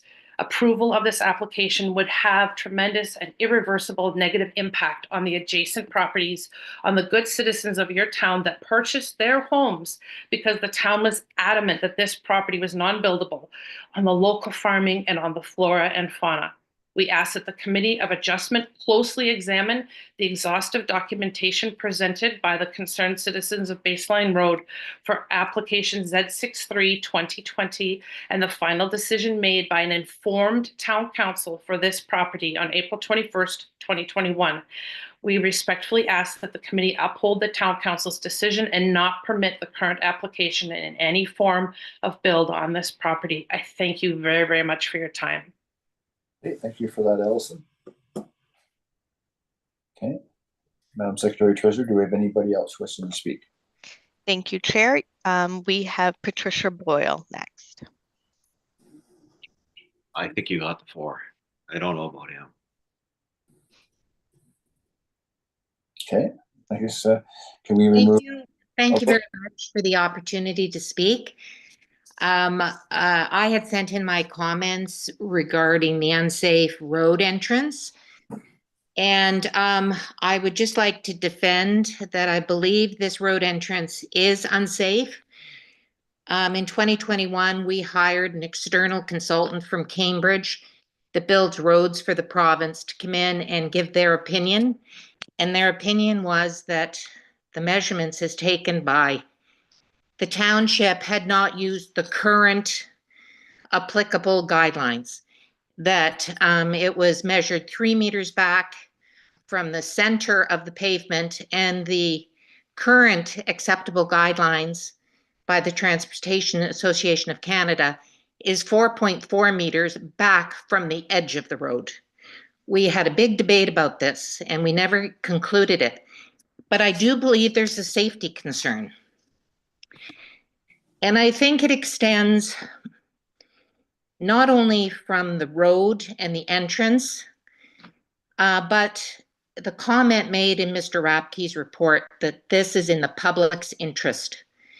I really object to that. I think you've heard from 5 adjoining or adjacent properties that we do not believe it's in our interest. I know it's a business opportunity for the people that bought that property, but weighed against public interest, to say it's public interest. And I'll just conclude by saying, you have to live here. Mr. Rapke visited the site, but you have to live here. And when the spraying takes place in the middle of the night, they are using heavy chemicals and they wake you up. And the first time I walked to the edge of the road in the middle of the night in the dark to see what was going on, and I saw it was spraying. And every time it happens, I come home and we have to close our windows.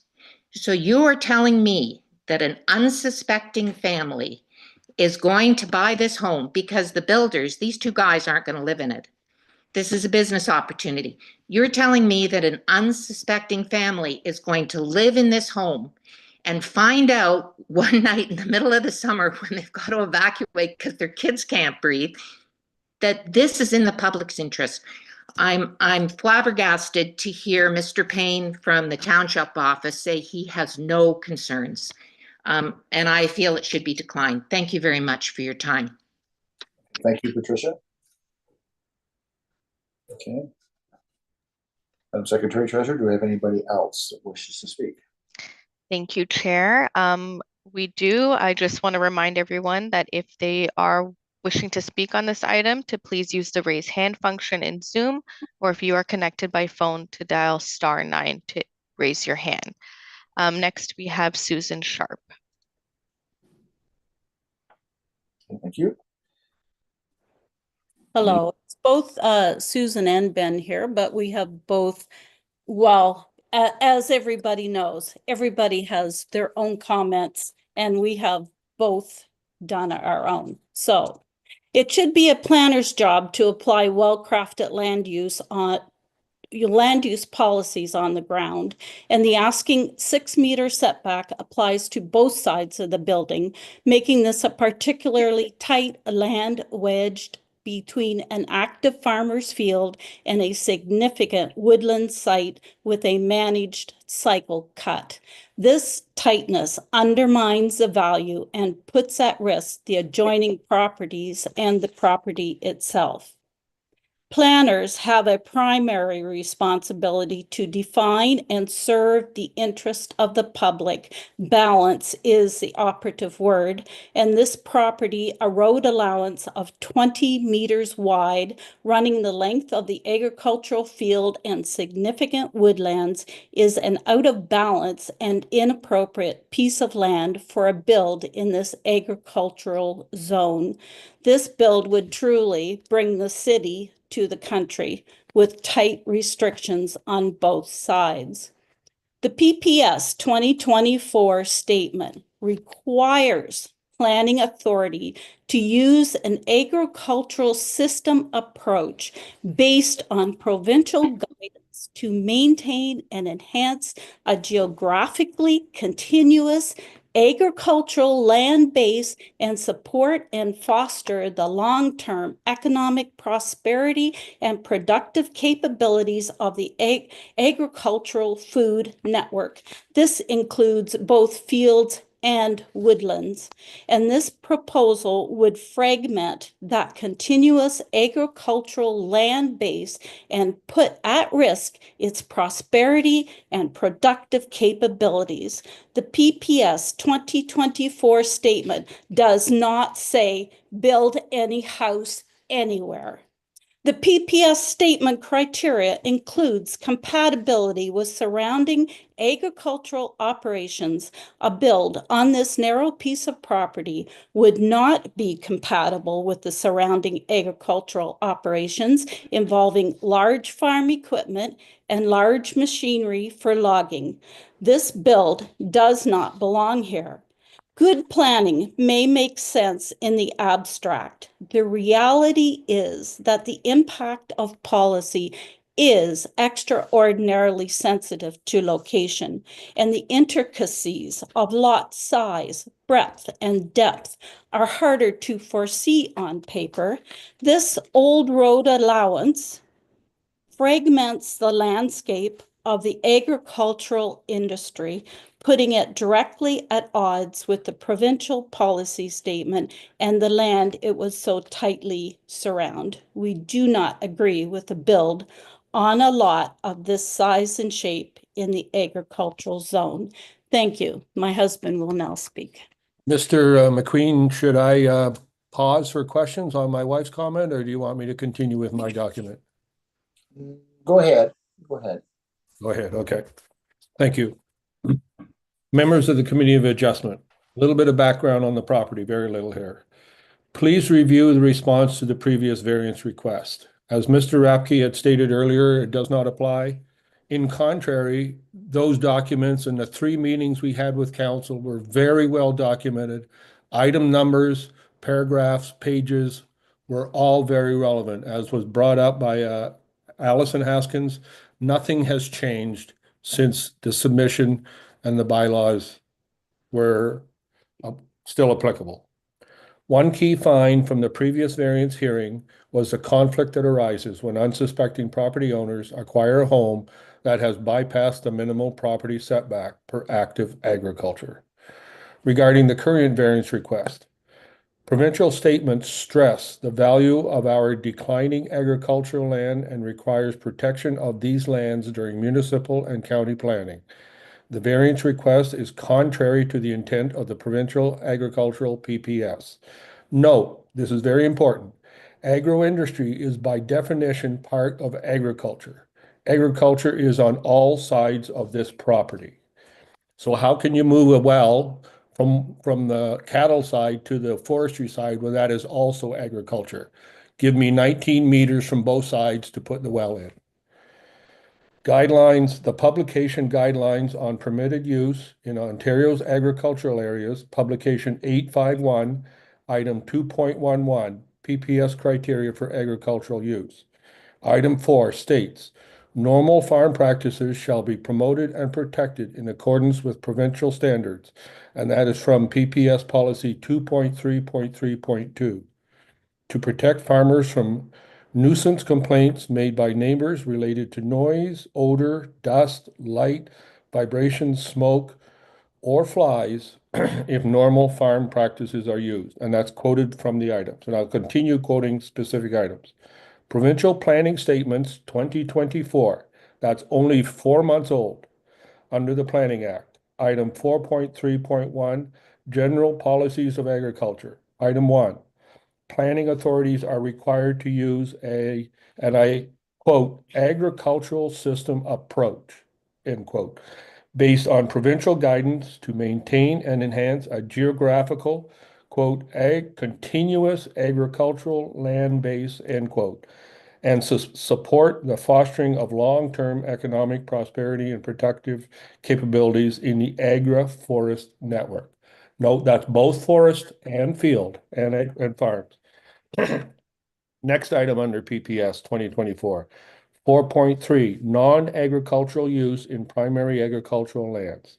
Item 2 specifically states, impacts from any new or existing non-agricultural uses, as proposed here, on the agricultural system are to be avoided, or where avoidance is not possible, minimized and mitigated as determined through an agricultural impact assessment or equivalent analysis based on provincial guidelines. Government authorities at all levels are engaging adequate separation, barrier, berms, and fences to protect farmers and woodlot owners from residential impact. Again, I'll draw on very specifics. The region of Peel and the town of Caledonia had a report generated by MHBC Barrie, and the topic was Edge Planning Report, a review of implemented practices to address planning of rural urban fringes. In summary, California, BC, and Queensland, Australia are recommending adequate separation barriers measuring up to 60-meter setback, with 6 meters of that 60 meters abutting the agricultural field woodlot to be of thick, heavy, fenced vegetation, with the intent to further mitigate agricultural spray, dust, noise, etc. Note, onus is on the residents and urban developer, not on the farmer to lose productive land. Grey Highlands is in the midst of updating its zoning bylaws. Careful consideration must be taken to the approach to merge rural, urban, and agricultural zoning to the lesser of the two requirements. This approach needs to be reviewed to ensure it meets the very current provincial statement. Now I have an appendix with a few bullets that I wanted to read in that I wasn't going to earlier, but I am now. In reference to owners' submitted planning justification report by their consultant, general statements can be extremely misleading. You need to have specific items and specific policies to follow. This is an agricultural zoning. Agricultural zoning apply. Submitted building envelopes enclosed in the document must remain enforced, as Allison also mentioned. Now, to specifics, if you look at the wetlands jurisdictions, that changes as you move along that property. So the 100 meters and 50 meters are not both in the same type of, conservation authority property. So drainage of neighboring lands is not addressed. More drainage or less drainage equally apply. The neighboring field and woodlot has lakes form in the border in the spring melt. I have pictures that show Mr. Sinclair's field flooded every spring, and it floods right across this 60-meter property. Now, how is that going to be addressed, and how is that 20 meter? 20 meter? Thank you. That is not covered here and could not be covered. Additional observation: the endangered butternut trees have been identified in neighboring lots, both with the Haskins and ourselves, by the University of Guelph people, presented on the building envelope. Is the butternut present in the building envelope, driveway, or utility trenching area? Next bullet: with registration of endangered snapping turtles and painted turtle habitat on this property, which both Allison and I have done with the conservation authority she mentioned, and they informed us that it would be up to the Grey County to restrict use of this land. Has Grey County been approached with this? And this process is just begun, even though the turtles have been there for years. So they are now an endangered species. So this is not a minor variance to be expressed through the Committee of Adjustment. This is a major variance requesting touching many jurisdictions outside of Grey Highlands. The municipal error in the original land position and not having the follow through to enforce the stated need to merge the laneway with the neighboring farmer's property has created much anxiety for all parties. Let's not further exacerbate this issue. And so in closing, this is not a suitable development property at all levels. We object to this development. Thank you very much.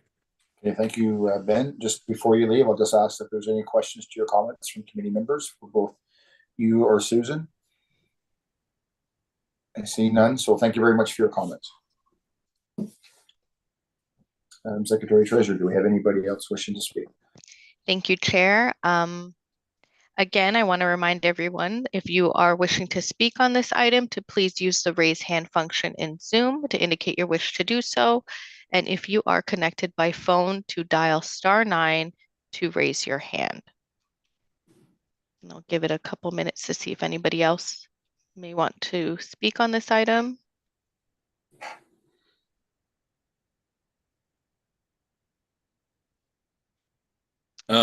Through you, Chair, I do see that Patricia Boyle has her hand up again. I'll note that she did submit comments prior to the meeting and that she did speak a little bit earlier on in this meeting, but in the interest of fairness to the public, I'd like to know if committee would like to allow her to speak again.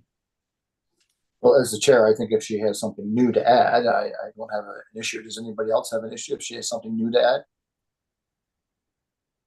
No, I don't think so. So yeah, we can allow if she's got something new to add to her comments. Okay, thank you, Chair. I will allow Patricia Boyle to speak again. Patricia, do you have something else you'd like to add? Of the committee, this is Patricia with a deeper voice. Doug Griffiths, 714327 Baseline Road. I submitted remarks as well as registered. We registered under the same email address, so that's why there's, I guess, the confusion.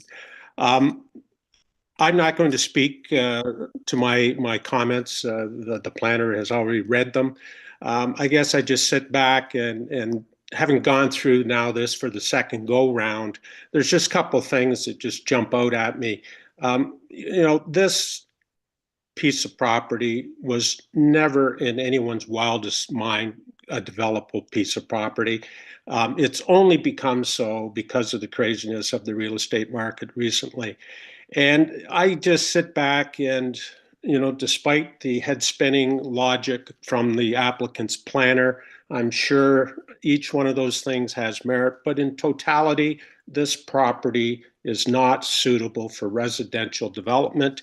It's an agricultural piece of property. It exists out in agricultural territory and it shouldn't be utilized. Someone shouldn't be able to come in and utilize the craziness in real estate right now to build a residential house on what they're arguing is a residential property out in agricultural land. My biggest concern is that it just isn't in the public interest. It's in the interest of the landowner who's going to build and flip. And once you build, and we all know this in the country, and once you build, who stops the second build? If it's an agricultural property, there could be another house put in there. That's something that's very much on the table right now. Livestock could be brought onto that property. It is giving the green light that this is now a farm. And 66-foot piece of property is not a farm, and certainly not, in my opinion, in the public interest. And we request that the committee deny this request. Thank you. Thank you for that, Doug. So before I go back to our planner and the planner representing the applicant for if they have any comments, is there anybody else wishing to speak? That's the head spinning.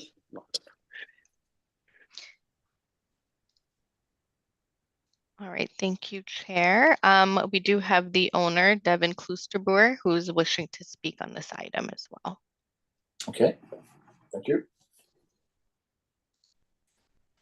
Hey, can you hear me? Yep, go ahead. Yeah, I just want to touch on a couple points from the neighbors there. One being like snapping turtles. We've never seen a snapping turtle on the property at all. One being the unsafe entrance. It used to be a road, so obviously it's a safe entrance, and there's actually a laneway directly across the road. So if ours is unsafe, then theirs would be unsafe. As far as agricultural practices, I mean, we're both of us have grown up in this area all of our lives, and we're well aware of any agricultural practices, and we have no intention of affecting that whatsoever. As the previous speaker just said about flipping, I don't know what he's touching on.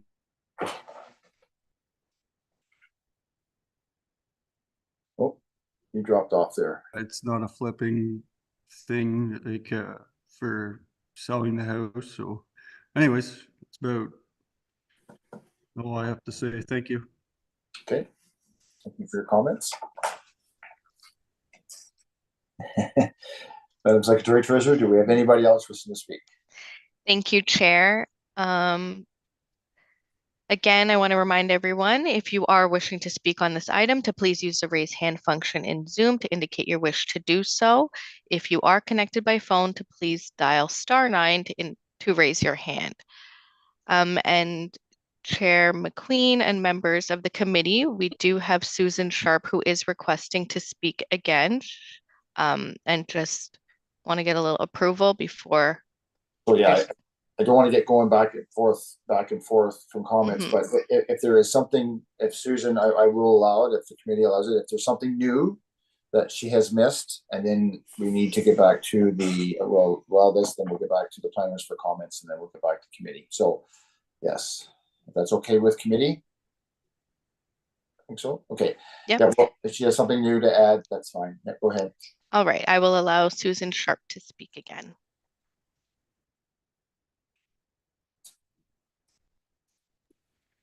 It's a deeper voice, Ben Sharp. In response, okay, go ahead, Ben. Owner's request, we have photos of the turtles, and we have proof that they were on that property and continue to be on that property. And with regards to the driveway, as Miss Boyle commented, the road access standards have changed 3 times in at least the last 20 years, and always getting longer and longer sight lines. Our property is across the road and was reviewed and approved 30 years ago when the standards were different. So that is, neither one of those apply. We have a different sight line than they do. Thank you, Mr. McQueen. Okay, thank you for your comments. Okay, I'm going to go back to I'm going to go back to our planners. If there's any comments that has been made to, because I know there has been comments made about comments that have been made from maybe our staff. So I don't know, Planner Pasha or Manager Payne, do you have any comments to the comments that have been made? So generally, like in regards to the comments regarding the endangered, like just general comments? Just general. There's something that you found that was correct or incorrect? That's all I'm asking.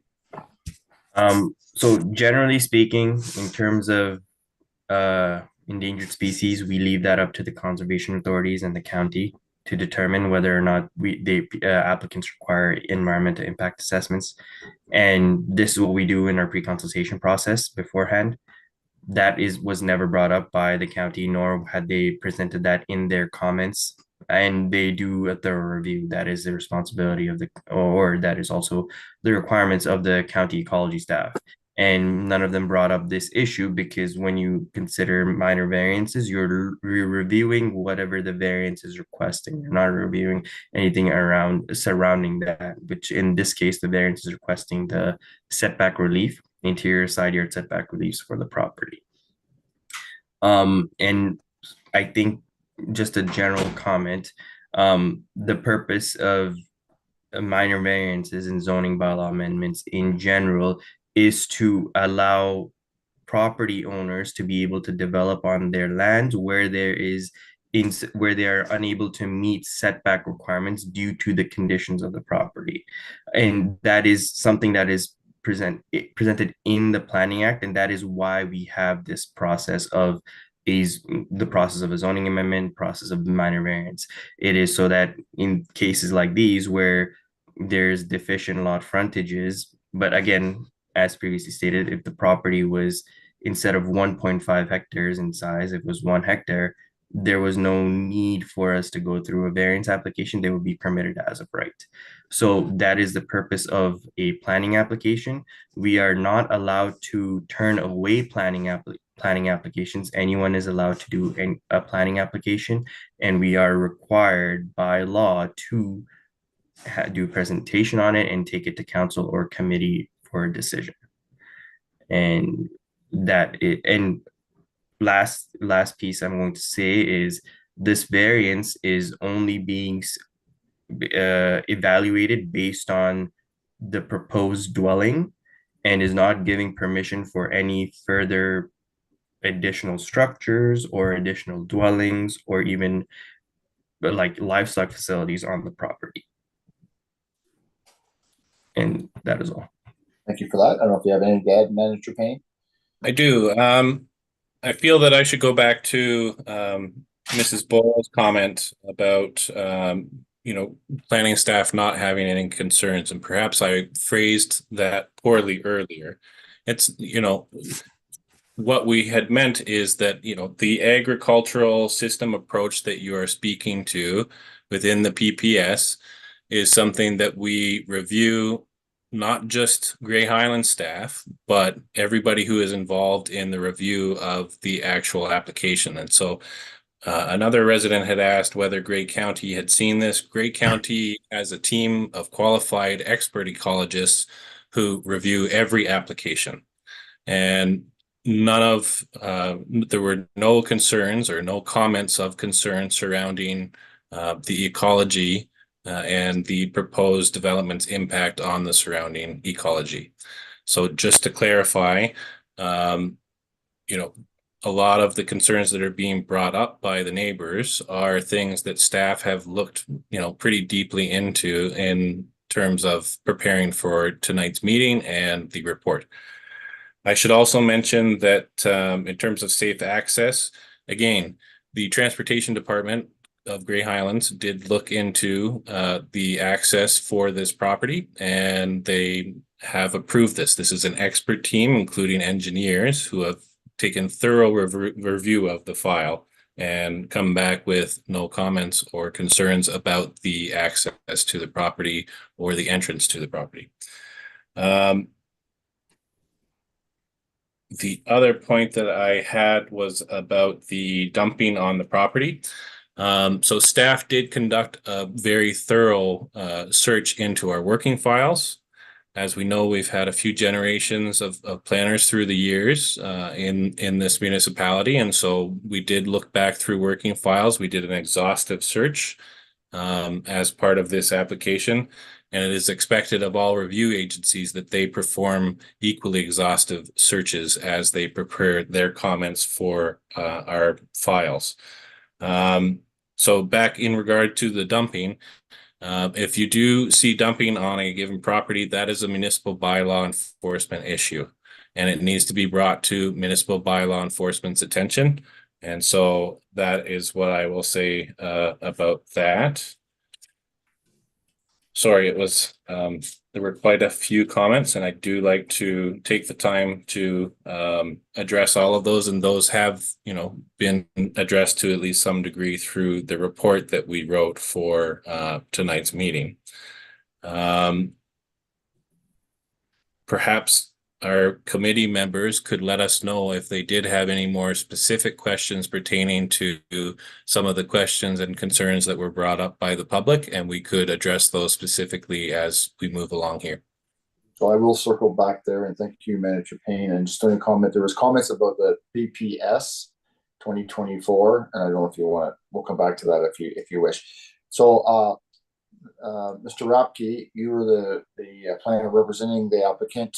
There was a number of comments that came from the public, and generally we let the applicant or their agent respond to those comments as well. So I don't know if you have any, if you wish to comment to or make any comments to the comments that were made from the public. Yeah, just, I mean, a couple high level ones. I get that people are against this. I don't think that there's a planning reason under the 4 tests to deny this application. I think it meets these 4 tests. As I said throughout my report, the municipality already permits this at least 600 times throughout the countryside. And if the lot was smaller than it is right now, everything else being exactly the same, we would not be here.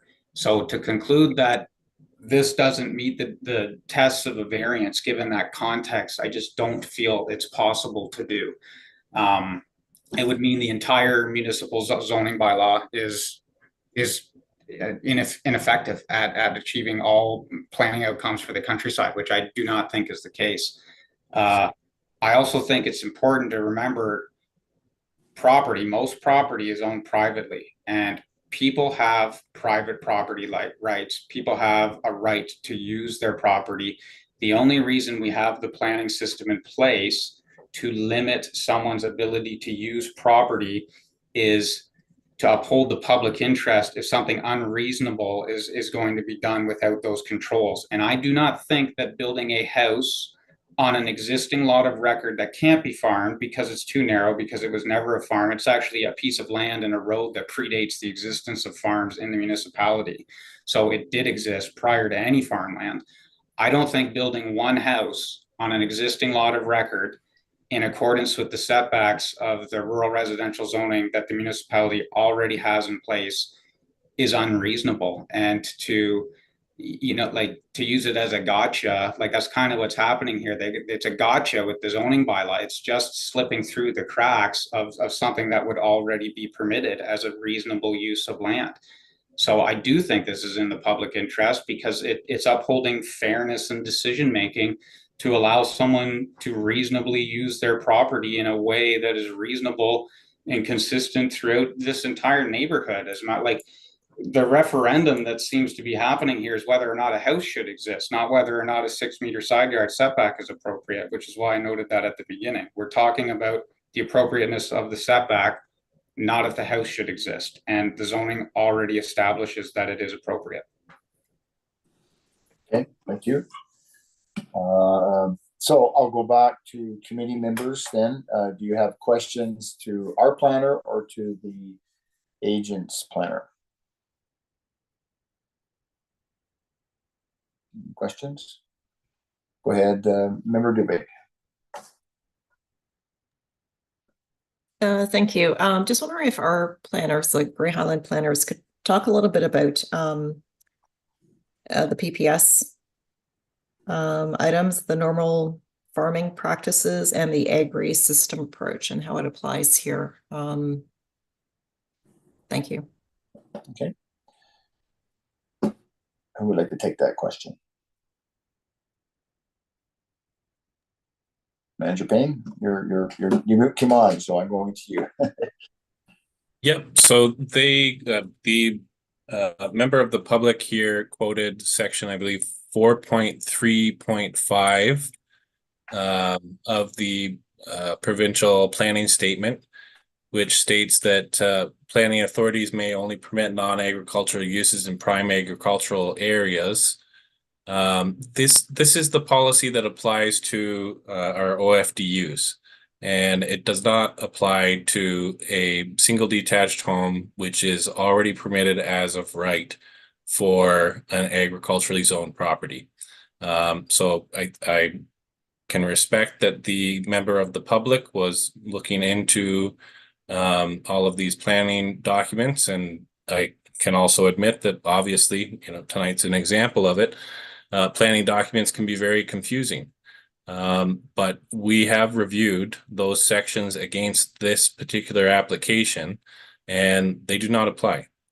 So we don't have the luxury of grabbing policies here and there out of the PPS and the planning policy framework and applying them to any property in the municipality willy-nilly. We look at the designation of the property. We look at how it fits into the complete planning policy framework, including the, you know, 2 official plans and the zoning bylaw.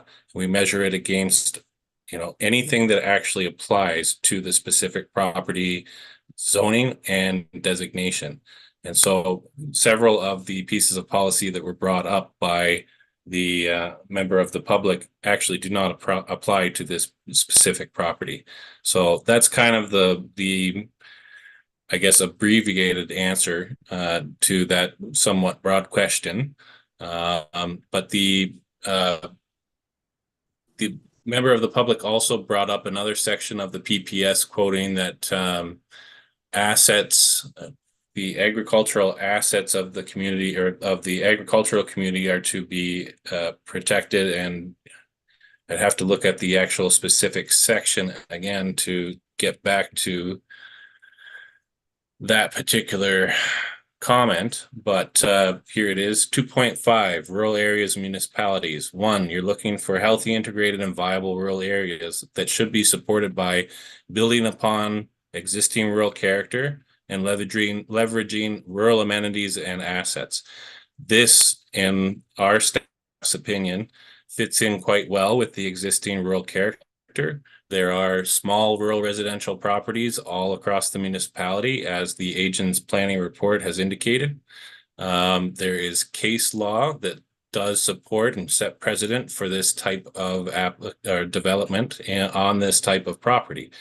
The other piece of that policy speaks to leveraging rural amenities and assets. And so when you look at that specific policy, the argument that that member of the public has made supports, does not support the argument, does not substantiate the argument that they were trying to make. Rather, it supports the argument to the opposite. This is a rural amenity and an asset that in many regards will be leveraged by the development being proposed. And so I realize that's now a long-winded answer, but it's very difficult to look at these broad planning policy framework policies in the context of a committee meeting and to bring these very broad and complicated ideas down to a couple of small sentences. But that is the answer that we have for you tonight.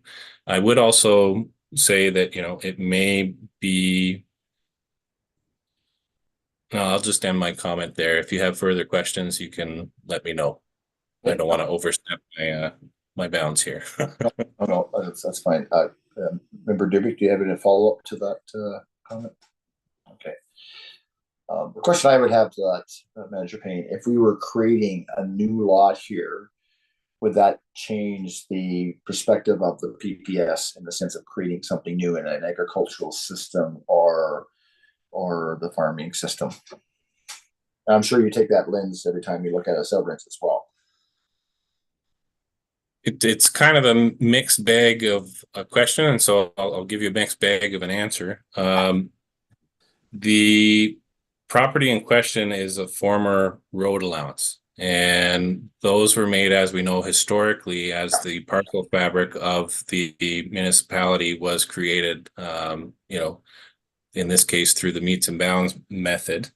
And so in a sense, there's not really a way to answer your question because it's not something that could happen in this area, because it already exists. So it's, in a sense, I don't wish to use the word an irrelevant question, but it's not a question that can be answered in the context of this property because the parcel fabric already exists and exists as a result of the history of creating the lots in this municipality. Right. I understand. Two different applications. Okay. Other questions, comments from committee members? So a question I have to you, Mr. Rapke, it was mentioned about spraying on the agricultural lands. You had mentioned about the distance from a well. There's a possibility of putting a condition to keep the well. But then there was a mention from a public comment that you could have spraying from the other side, which wasn't raised. And I don't know if they're spraying from a conservation authority. I'm unaware of spraying trees that are mature trees, but do you have a comment to that? I would say that, spraying is an agricultural thing for the most part, right? So, and as you mentioned, you're not actually allowed to spray over the property line anyway, but I don't think there's an issue. I know my client doesn't have a problem with sticking it on the west side. I don't, it could be zoned agricultural, but in practice, it's forestry land. So I don't think that's a concern on that side. So, if the committee wants to put the condition on the east side, I don't see an issue with that. Okay. And the other comment I have is going back to that map where that it was clarified that the green wiggly line is the difference between Grey Sauble and Saugeen Conservation Authority. Is it possible that from that line, and I'm asking you, and this would be a consideration of the committee, that rear lot setback starts with that line? And I don't know what that distance would be. Would that look like 200 meters or 250. The reason I say that is sometimes dealing with development in two different conservation authority, maybe that would be a good cutoff point, that there would be no development on the rear lot of that. And I just wondered what's your thoughts on that comment. I would like, I think we're back online here with the map, so give me a second and I'll give you some good answers.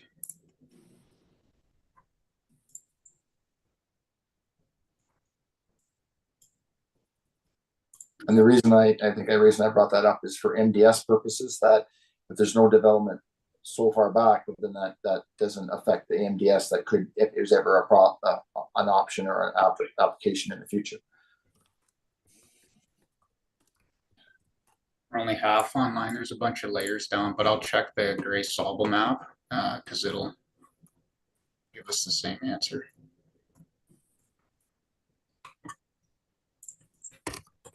So while Mr. Rapke is looking up that, any thoughts on putting a restriction where the well is from the east side of the boundary line? Sorry, Chair, are you asking myself? Well, I guess if you have a comment to that, I guess it's to the committee if they wish to put that as a condition. I personally myself, I think with regards to the spring and the distance back, I think that would be probably a good condition to put on there, that at least puts a framework that's not from the farmer's land next door, that there is that guaranteed setback that is required from a spraying perspective. But yeah, what's your thoughts on that? So as the meeting is being conducted, we've been trying to draft conditions as everyone's been speaking. And so we do have a draft of the conditions. Without the mapping being on, it's difficult to have specific numbers in place. But if the agent and his client are in agreement, we could hypothetically put a condition to have a setback from the well. We could also put in a condition to, have a very extensive minimum rear yard setback from the rear yard lot line. It looks like the agent is ready to speak. Okay. So it's looking from the gray Sobel mapping that the GSCA regulated portion, which is the front, goes about 240 meters deep, maybe a bit more. If we measure from the back, a 550 meter setback would put it firmly within the GSCA's regulated area by, what was the depth there? It was 700 some odd meters. 742, I think. Yeah, so we'd be like 40 meters in to the regulated, like away from SVCA at the rear. And I've already confirmed with my client, they would be fine with a 550 meter rear yard setback.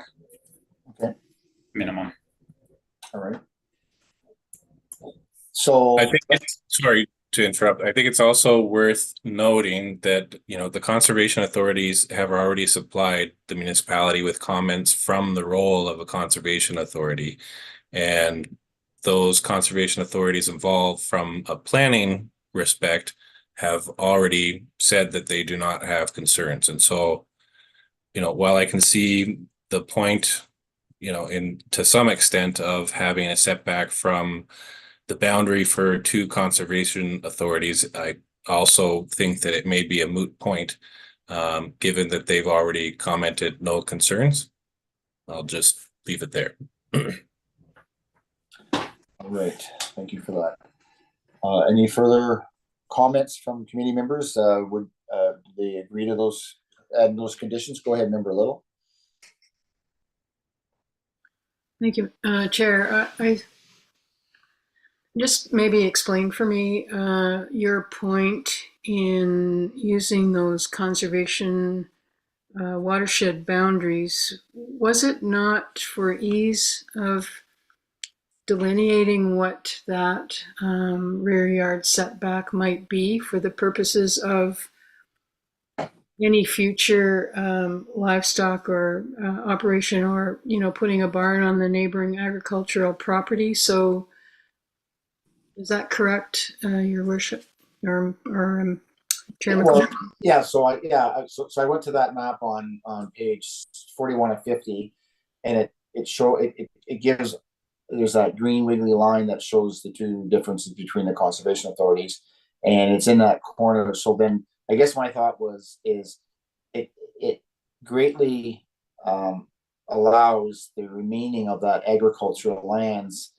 the non-restrictive part, well, it would be restrictive in the sense of the remaining of that right away, that there would be a no build area. So then that wouldn't affect, that could alleviate any NBS issue further into that 56 acres, I guess, in that sense. So then you try to keep any restriction or any conflict from that. So, I mean, the rear yard could be even reduced even more if that was something that was felt. I was just thinking that of the agricultural system and the agricultural operation on that, that if there is limited on the so far back, then if that was something that would be compromised in the sense of keeping those restrictions away from whether it's regular operation of agricultural operations, or if there was the issue around MDS or building of a barn. Because the way that triangle piece of the agricultural land, and that's sort of right into that corner, yeah, that was sort of my rationale. But it's up to the committee if that's something that makes sense. My comment would be, it might be convenient, but it also could be a complication, because if the point of having a rear yard setback and no potential for building back there, if the point is, and maybe I'm not sure if I'm using the right terminology, but to have like a building envelope for a potential livestock operation on that agricultural property in the future would make more sense, I think, to look at that as the deciding factor on how much of a setback there should be, rather than trying to work in the conservation authority boundaries. But anyway, that's just my opinion. I think it's a direct cause and effect, that you want to do this to ameliorate that situation. And it doesn't have to be the conservation line. I just took that. No, I know. Yeah, is an area that stays in one regulated area versus another regulated area on one piece of property, and keeping it to one conservation authority than two. That was all. Yeah. No, I just wanted to comment on that. Thank you, Chair. Okay, no problem. It's up to the committee if you wish those conditions. If it's not to this committee, then we don't need to put them on. Any other thoughts on those conditions? Or no conditions? Go ahead, Member Clark. Well, yeah, I think maybe your idea of the conservation authority delineation there, although, is it correct? I think what Mr. Rapke would say, that they would stay well into the one conservation authority, which I think Planner Rapke or Matt Rapke, would you like to speak to that? Yeah, I think if you use 550 meters, puts it, at least 2/3 of the lot toward, you're only a third deep at that point, at the most, right? So that it keeps you in the GSCA boundary, and it keeps you from encroaching on where there would more likely be an envelope on that farm parcel for a barn. Yeah. Okay. No, that's good. Thank you. But I think that delineation probably should be there, so that we don't have a two conservation conflict type of thing.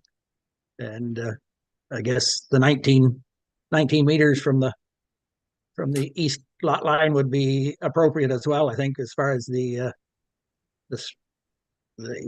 possibility of spray contamination. So I would agree with those two additions. Thank you.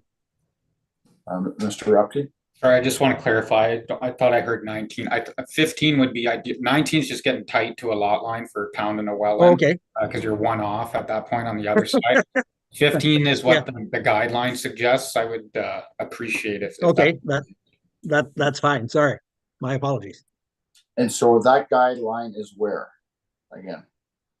That's a provincial pesticide minimum spray guideline. I don't know the name of it. I was looking at it serendipitously yesterday by chance for the first time ever, but it's a 15-meter recommended separation between spraying activities and a drilled well.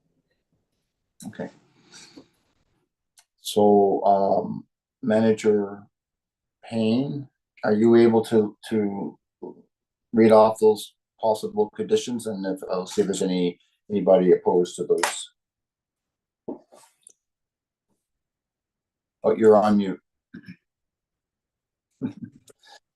My bad. Sorry, condition 1 would be the well for the dwelling on the subject lot must be situated 15 meters from the eastern interior side yard setback. Condition 2 would be that the minimum rear yard setback for the single detached dwelling on the subject lot must be a minimum of 550 meters. But would that be for the single, or would that be a no building site, like we're talking no building at all, or what would that actually determine? Sorry, I don't understand your question. So you're allowing your building envelope to be 500 meters or ahead. So basically that would capture anything that would pertain to a single family dwelling. Yep, so it pushes that permission further towards the front yard lot line so that the building envelope would be constrained by that rear yard setback. Right, okay. Yep. Yeah, just again, just reiterating, the variance is only meant for the proposed dwelling unit, which means it's not referencing any additional development that could come later on in the future, because any additional development would still go through that process of it doesn't meet setback requirements. This variance is only being provided for this proposed dwelling. So the restrictions being placed are placed on this dwelling itself based on the variance requirements. And based on the conditions, the structure is limited to that 550 meter setback requirement, and a well that's being placed adjacent for this dwelling is going to be placed 15 meters from the eastern interior lot line. Okay, thanks for that clarity, Mr. Ruppke. Sorry, just on the first condition Manager Payne read out there, I think setback should be deleted as the last word. As said, if I'm remembering, it needs to be set back a minimum of 15 meters from the east side yard, and then it should just be period and then not set back again. I think we'll use side yard lot line. Okay, excellent. Yep.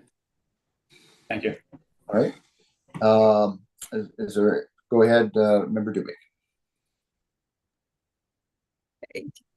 So just confirming that the back boundary, the back line boundary, is that adequate for future barns and livestock? On the 56 acre property? Okay. So who would like to answer that? So the setback from other barns is variable. We can't know what that setback is until somebody actually applies for a hypothetical barn in the future. That being said, 550 meters is quite a long arc for even, multiple barns with multiple types of livestock on one given lot. So staff are of the opinion that will provide enough space for future agricultural development in the approximate area. So it's not sterilizing the 56 acres. We could build okay. And I think, is that a follow up to you, Member Dubik? Okay. All right. Any other thoughts, discussion points before we? I know there was mention about drainage, but obviously that's at the very top. I don't know if there's anything you can address in drainage, if that was a concern or not, but okay. Any last comments from either planners?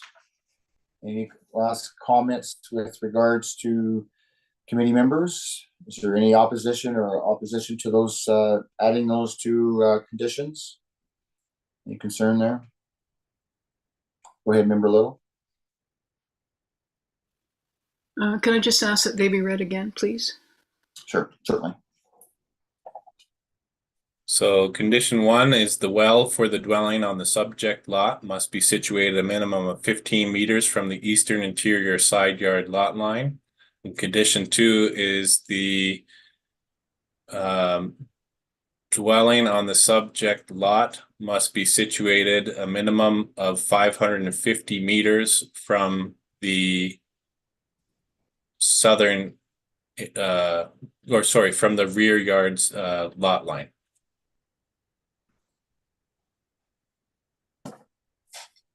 Okay, any question there, member Little? Okay. All right, so we've gone through both planning reports. We've gone to the public. We've received comments from the public. We've put a couple of conditions on the minor variance. As I read, sorry, I heard something there. So going through my script here, is there any further discussion on the proposed application from committee members? Okay, so I go back to my a little segue of who I go to first, and I just sort of go through randomly here. So if there's no other comments from committee members, your position on this application, going to my list, member Allen. Deny. Okay. Member Little. I support the minor variance. Okay. Member Clark. I support the minor variance. Okay. Member Dubik. I support the minor variance. Okay, thank you. And as myself, Chair McQueen, I support the minor variance. I feel it has met the four tests of a minor variance with the conditions that we have added, subject to a 20-day appeal period. If there are no appeals during that time, then the applicant can proceed then with meeting those conditions and with regards to moving forward with their project. I deem this application has been carried. Thanks everyone for all your input, discussion, and from the public comments. Going back to our agenda, just bear with me. I gotta flip back here.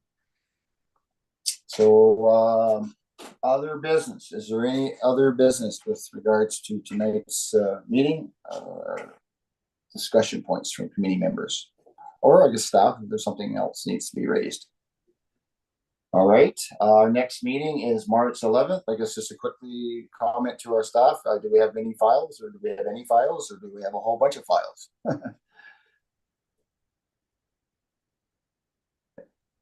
Sorry, finding my mute button again. This time, I believe we have 3 slated for the next meeting, but that could always change between now and then, depending on comments from other agencies. Yeah. And just as a reminder, I still have to do it. Your membership is due, I think, up till end of April. So if you haven't paid your membership, please do. And you get to submit your costs for that. So maybe everybody that's done theirs except me. I don't know. All right. Well, I'm going to looking for a mover to adjourn. Moved by member Clark, second by, we'd like the second member Little. That we adjourn until the next meeting, and I'm going to say that is at 7:57. All in favor? That is carried. Good night, everyone. Have a good evening, and keep an eye open for that snow.